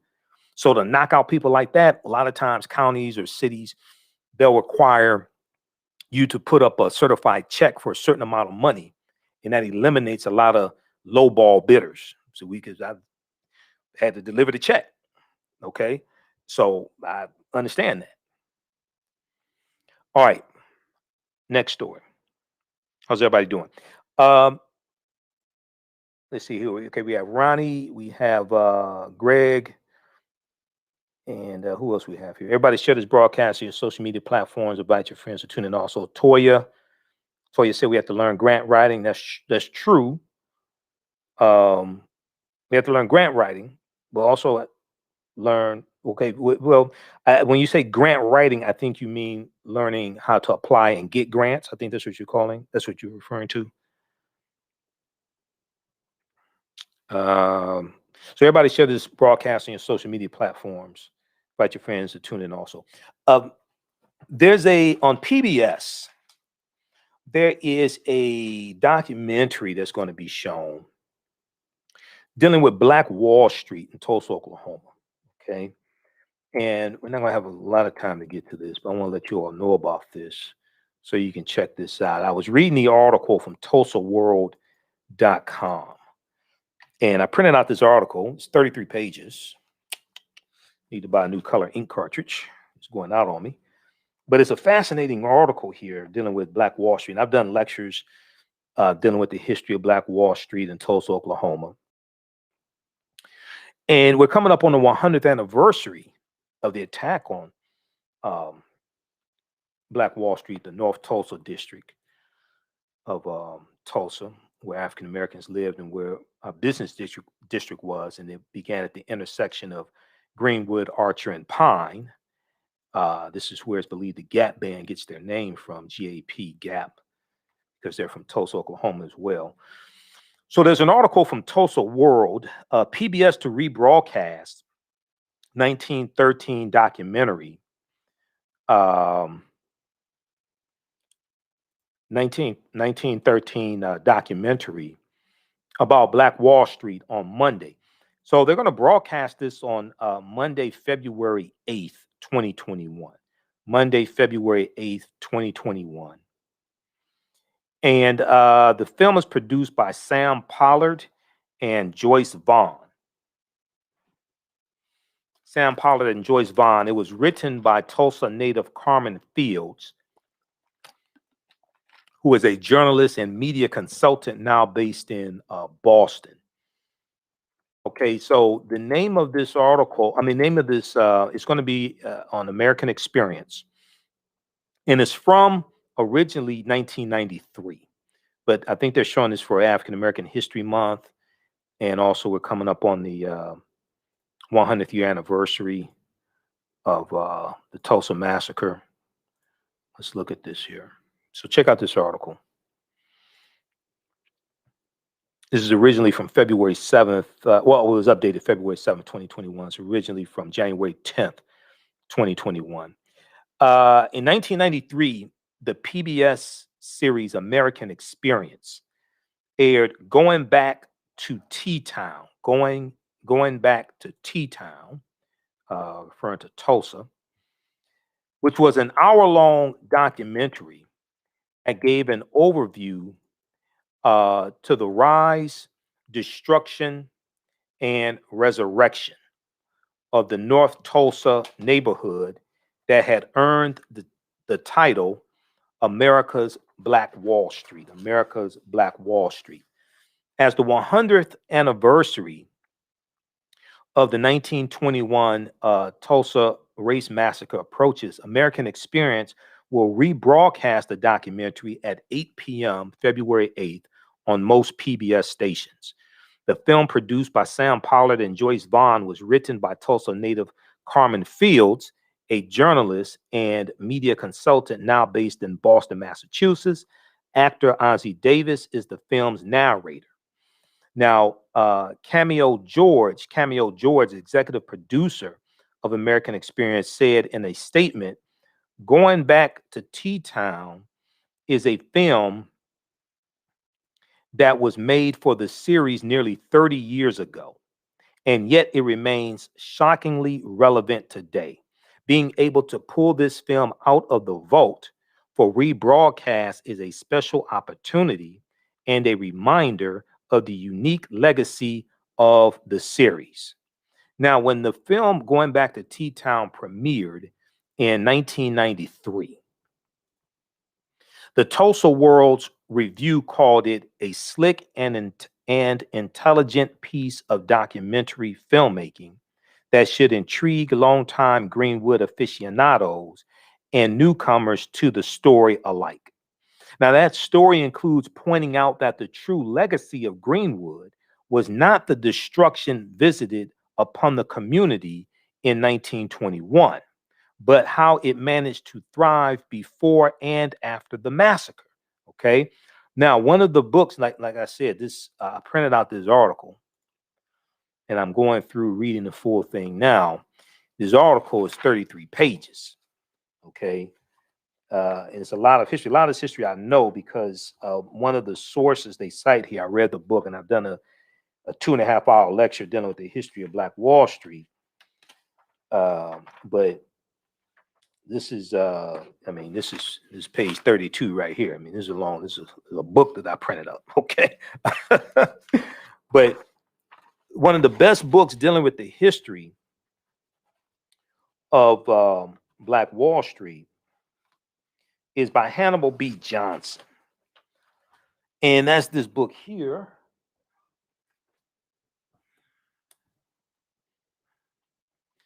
This book here by Hannibal B. Johnson. Black Wall Street from Riot to Renaissance in Tulsa's historic Greenwood District. Black Wall Street from Riot to Renaissance in Tulsa's historic Greenwood District. This is probably one of the best books dealing with the history of Black Wall Street. Robin Walker has one too. Robin Walker is a brilliant historian. He has a good book also dealing with Black Wall Street as well. Okay, let's continue here. So the story includes pointing out that the true legacy of Greenwood was not the destruction visited upon the community in 1921, but how it managed to thrive before and after the massacre. What's important to note is that they rebuilt Black Wall Street.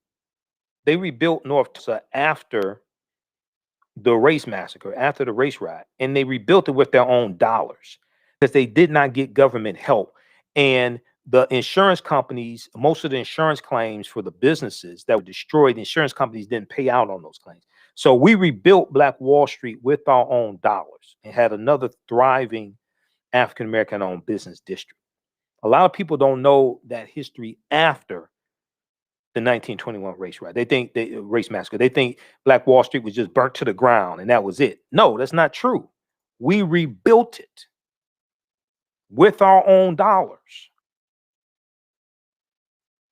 This is why we really have to study this history, because oftentimes people use Tulsa, Oklahoma as an example of why we can't have something, because they say white people destroyed it. No, we rebuilt it. So we have to understand that history. And yes, the expressways are going to come through and wipe out a lot of it. In 1970s, expressways come through. Yes, after desegregation, we're going to spend some of our money with go into South Tulsa and spend some of our money with white businesses. But the other thing that happened is a lot of the pioneers died out, and their descendants sold, a lot of them sold the land, moved away, things like that. You have a number of different things that happen. But Tulsa was not destroyed because of the race riot. We rebuilt it. And even when the race massacre happened, all of Tulsa wasn't burnt down because the American Red Cross set up a makeshift hospital inside of Booker T. Washington High School. The high school was still standing. So a lot of the town was destroyed, but all of it wasn't just burnt to the ground. I have a 2.5-hour lecture dealing with the history of Black Wall Street. So it's at our website, AfricanHistoryNetwork.com, AfricanHistoryNetwork.com. If you want to order that, we have it on DVD and digital download. Okay.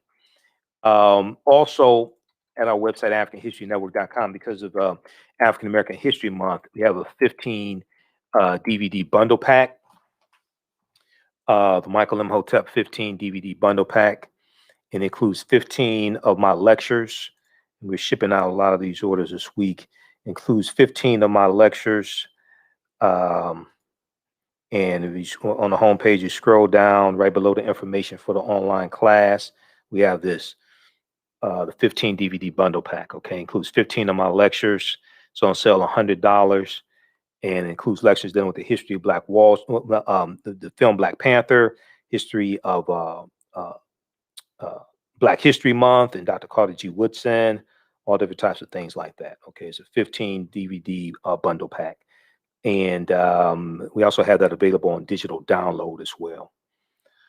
All right, so check that out. And we'll post the information here for the bundle pack as well. Okay, so it's a fascinating history dealing with Black Wall Street in Tulsa, Oklahoma.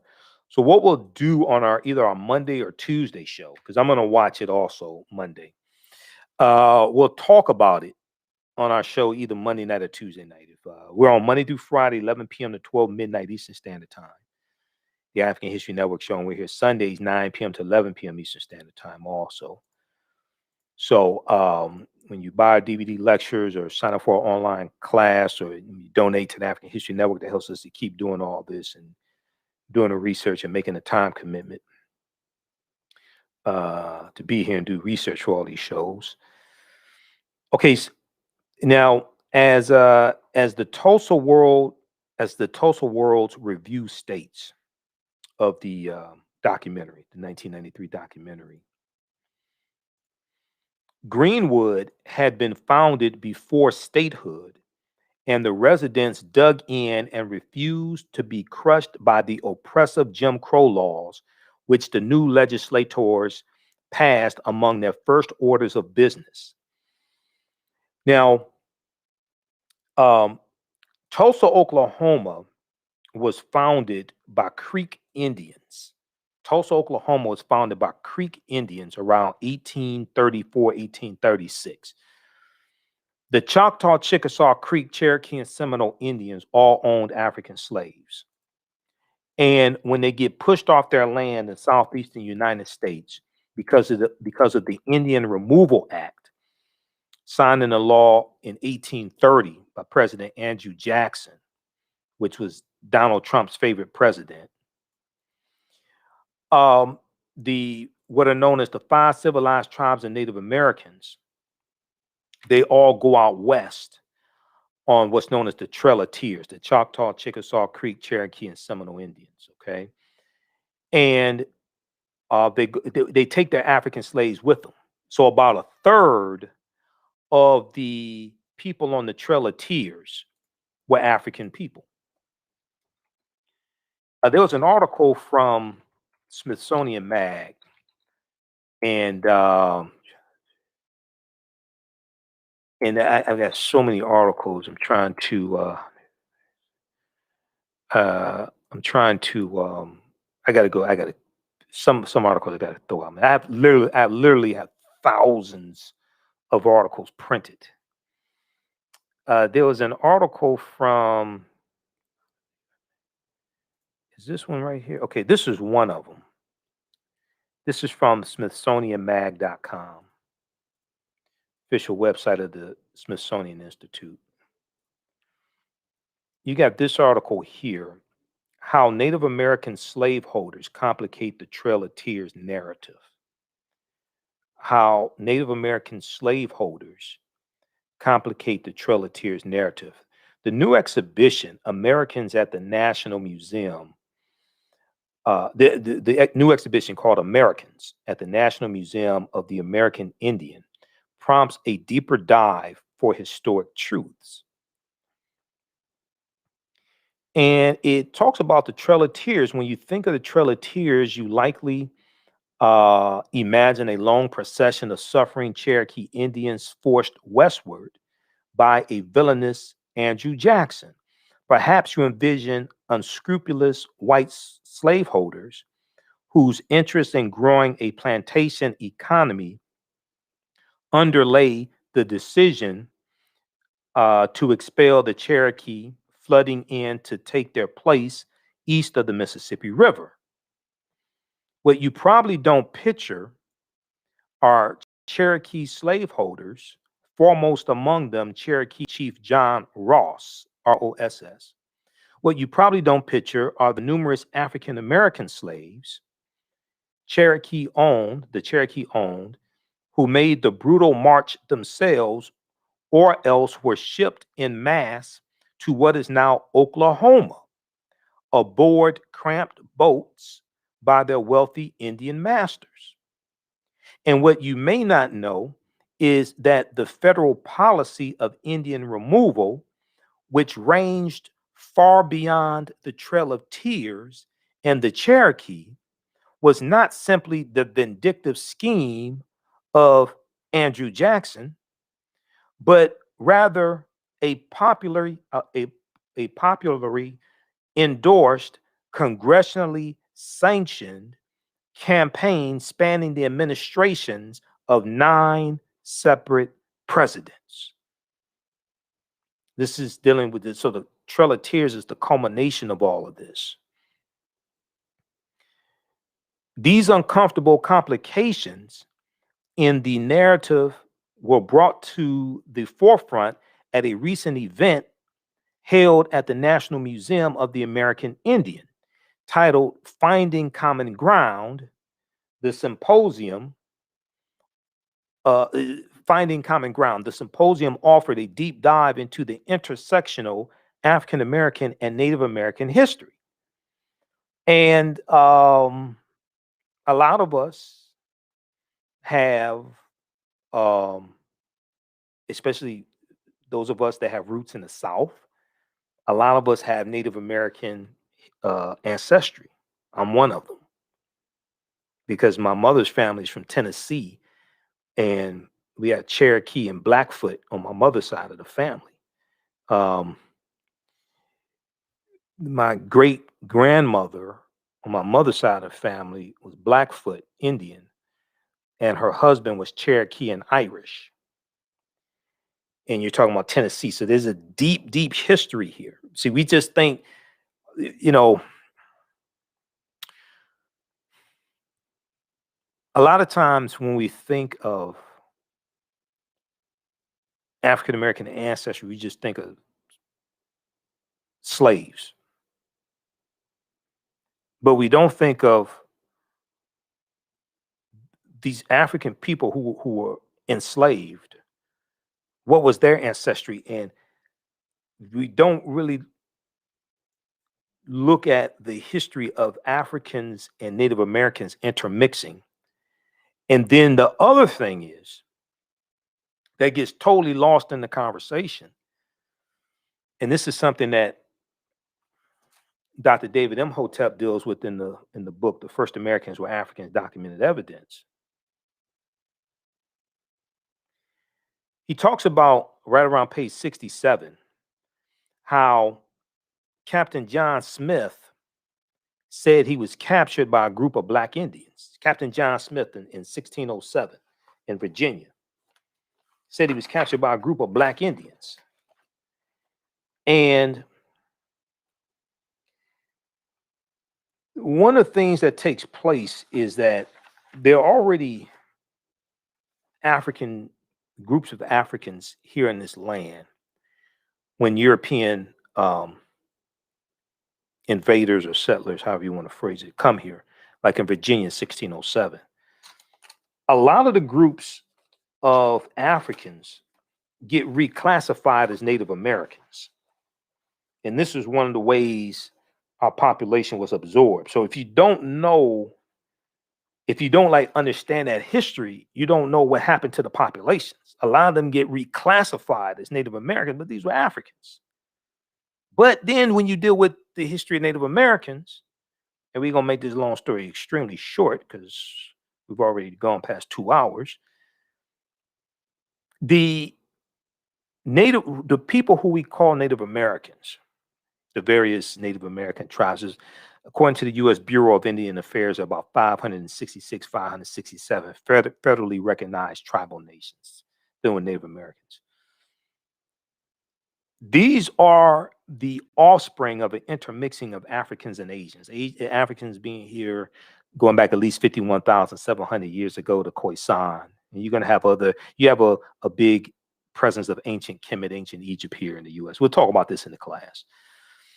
But you have Asians who come to this land around 3000 BC, and the Africans and Asians intermix, and their offspring is who we've been taught to call Native Americans. But then you're also going to have Africans who are going to intermix with those Native Americans as well. So on page 65 of The First Americans Were Africans, Documented Evidence by Dr. David Imhotep, he talks about John Smith and Black Indians and says in 1607, the Englishman Captain John Smith built the first permanent Caucasian settlement in North America in Jamestown, Virginia. While building the settlement, Captain John Smith made contact with the Powhatan tribe. The Powhatans were part of the Algonquian speakers. That's another Native American nation. The Algonquian speakers, who were the largest group of Indians in Virginia as late as the time Captain John Smith arrived. There were more than 10,000 Algonquian in Virginia alone before the colonists arrived. Quote, Europeans called the Delaware Indians Redskins because of their reddish natural complexion and the vermilion makeup they were found they were fond of and decorated their bodies. Therefore, they were unfortunately called Redskins and sometimes called Red Devils by the European settlers, also referring to their skin tone. In 1607, A.D. Smith, the initials A.D. Smith described the chief of the Powhatans, writing, quote, Powhatan, more like a devil than a man, with some 200 more as black as himself. When Captain John Smith described the chief indirectly, saying his braves were as black as he was, it is logical to assume that he too was black, B-L-A-C-K, capital B-L-A-C-K, black. When Captain John Smith described the Powhatans as devils and black, he was referring to skin tone. Dr. Clyde Winters agrees, saying, quote, early Americans would certainly be able to tell the difference between paint and complexion. In any case, where the Powhatans were black, whether the Powhatans were black at that late date or not does not change the fact that the first Americans were Africans. These first Americans remained black complexion until 3000 BC, when the first Asians entered and began to mix blood with the Proto-American Africans. Okay. So all this ties into the history of Black Wall Street, Tulsa, Oklahoma, the Creek Indians, all of that. It's all connected. So check out the documentary Monday, February 8th, 8 p.m. Eastern Standard Time on PBS, American Experience on PBS. And this deals with Black Wall Street, going back to T-Town. And we'll talk about the documentary here on the show. All right. Information dealing with the history of African American History Month. We'll have to deal with that Monday or Tuesday on the show. We're out of time. We've done 2.5 hours. Be sure to register for the online course, Ancient Kemet, the Moors, and the Ma'afa, Understanding the Transatlantic Slave Trade, what they didn't teach you in school. Once again, we do it live on Tuesdays. 8 p.m. Eastern Standard Time, 8 consecutive Tuesdays. All the shows we record and archive. You can ask questions in class. You can do a live chat. You can go back and watch it over and over again. So if you miss some of it, you're working, what have you, you can watch it whenever you want to. And you can watch it a year from now if you want to. You still have access to it. Okay, so it's regularly $130 on sale, $80 as soon as you register. You can start watching the class that I did in 2019. You can start watching that content. So we have bonus content there. We'll talk about Leon Spinks on our Monday night show. We know he passed away. Friday. Leon Spinks, New York Times has a big write-up on him. So does USA Today. Leon Spinks, boxer who took Ali's crown and lost it, dies at 67. He was an Olympic champion with few pro fights under his belt when he surprised the world by beating Muhammad Ali in 1978. Now, Ali was way past his prime in 78, though. Most people know that because he won the championship at 22 years old, 1964, February 25th, 1964, beating Sonny Liston. Things did not go smoothly after that. It's really a tragedy with Leon Spinks. But he beat Ali February 15th, 1978, won the heavyweight championship, lost it back to Ali later that year. Ali became first 3-time heavyweight champion. So he was 67 years old. His family announced in December 2019 that he had been hospitalized for treatment of prostate cancer that had spread to his bladder. Leon Spinks burst into view when he won the Olympic light heavyweight gold medal, and his brother Michael Spinks took gold in the middle heavyweight division at the 1976 Montreal Games. We know Michael Spinks became a heavyweight champion also. Leon Spinks had fought professionally only 7 times with 6 victories and a draw before facing Muhammad Ali at the Las Vegas Hilton on February 15, 1978, in a bout arranged by Bob Arum one of boxing's legendary promoters.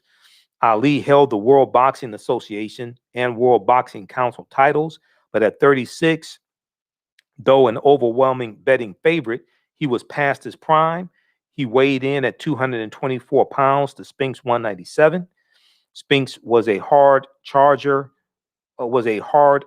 brawler, but when he pressured Ali in the ring, the champion Ali resorted to his rope-a-dope strategy, which was aimed at letting an opponent exhaust himself with punches that seldom did damage while Ali rested on the ropes.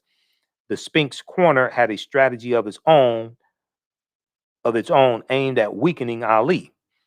Spinks trainer George Benton said in the dressing room afterward, jab, jab, jab, that was the plan. Hit him on the left shoulder all night with the jab. Ali rallied in the 15th round, but Spinks warded him off and won a split decision. After the fight's end, Ali had purple bruises above and below his right eye. His forehead was swollen near his left eye, and blood dripped from his lower lip. Quote, he had the will to win and the stamina.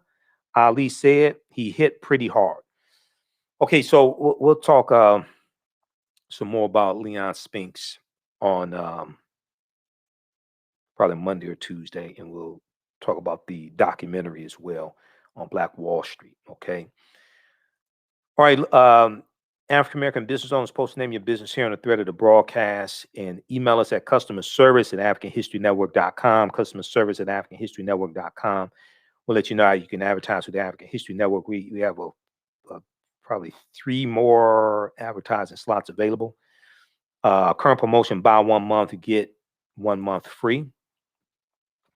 Okay, buy 1 month, get 1 month free. And email us at customerservice@africanhistorynetwork.com. And I'm working on commercials each day this week. All right. So, hey, we're here Monday through Friday, 11 p.m. to 12 midnight Eastern Standard Time. Sundays, 9 p.m. to 11 p.m. Eastern Standard Time. Be sure to register for our online course. We'll see you in class. We'll be back here Monday night. You can also donate to the African History Network, $ the AHN Show through Cash App and through PayPal, paypal.me/the AHN Show. If you want to do 10, 15, 25, whatever, 50, 100. If you want to set up a recurring donation, you can do that also through PayPal. All right, we have to get out of here. Remember, right knowledge corrects wrong behavior. It's not over till we win. Wakanda forever.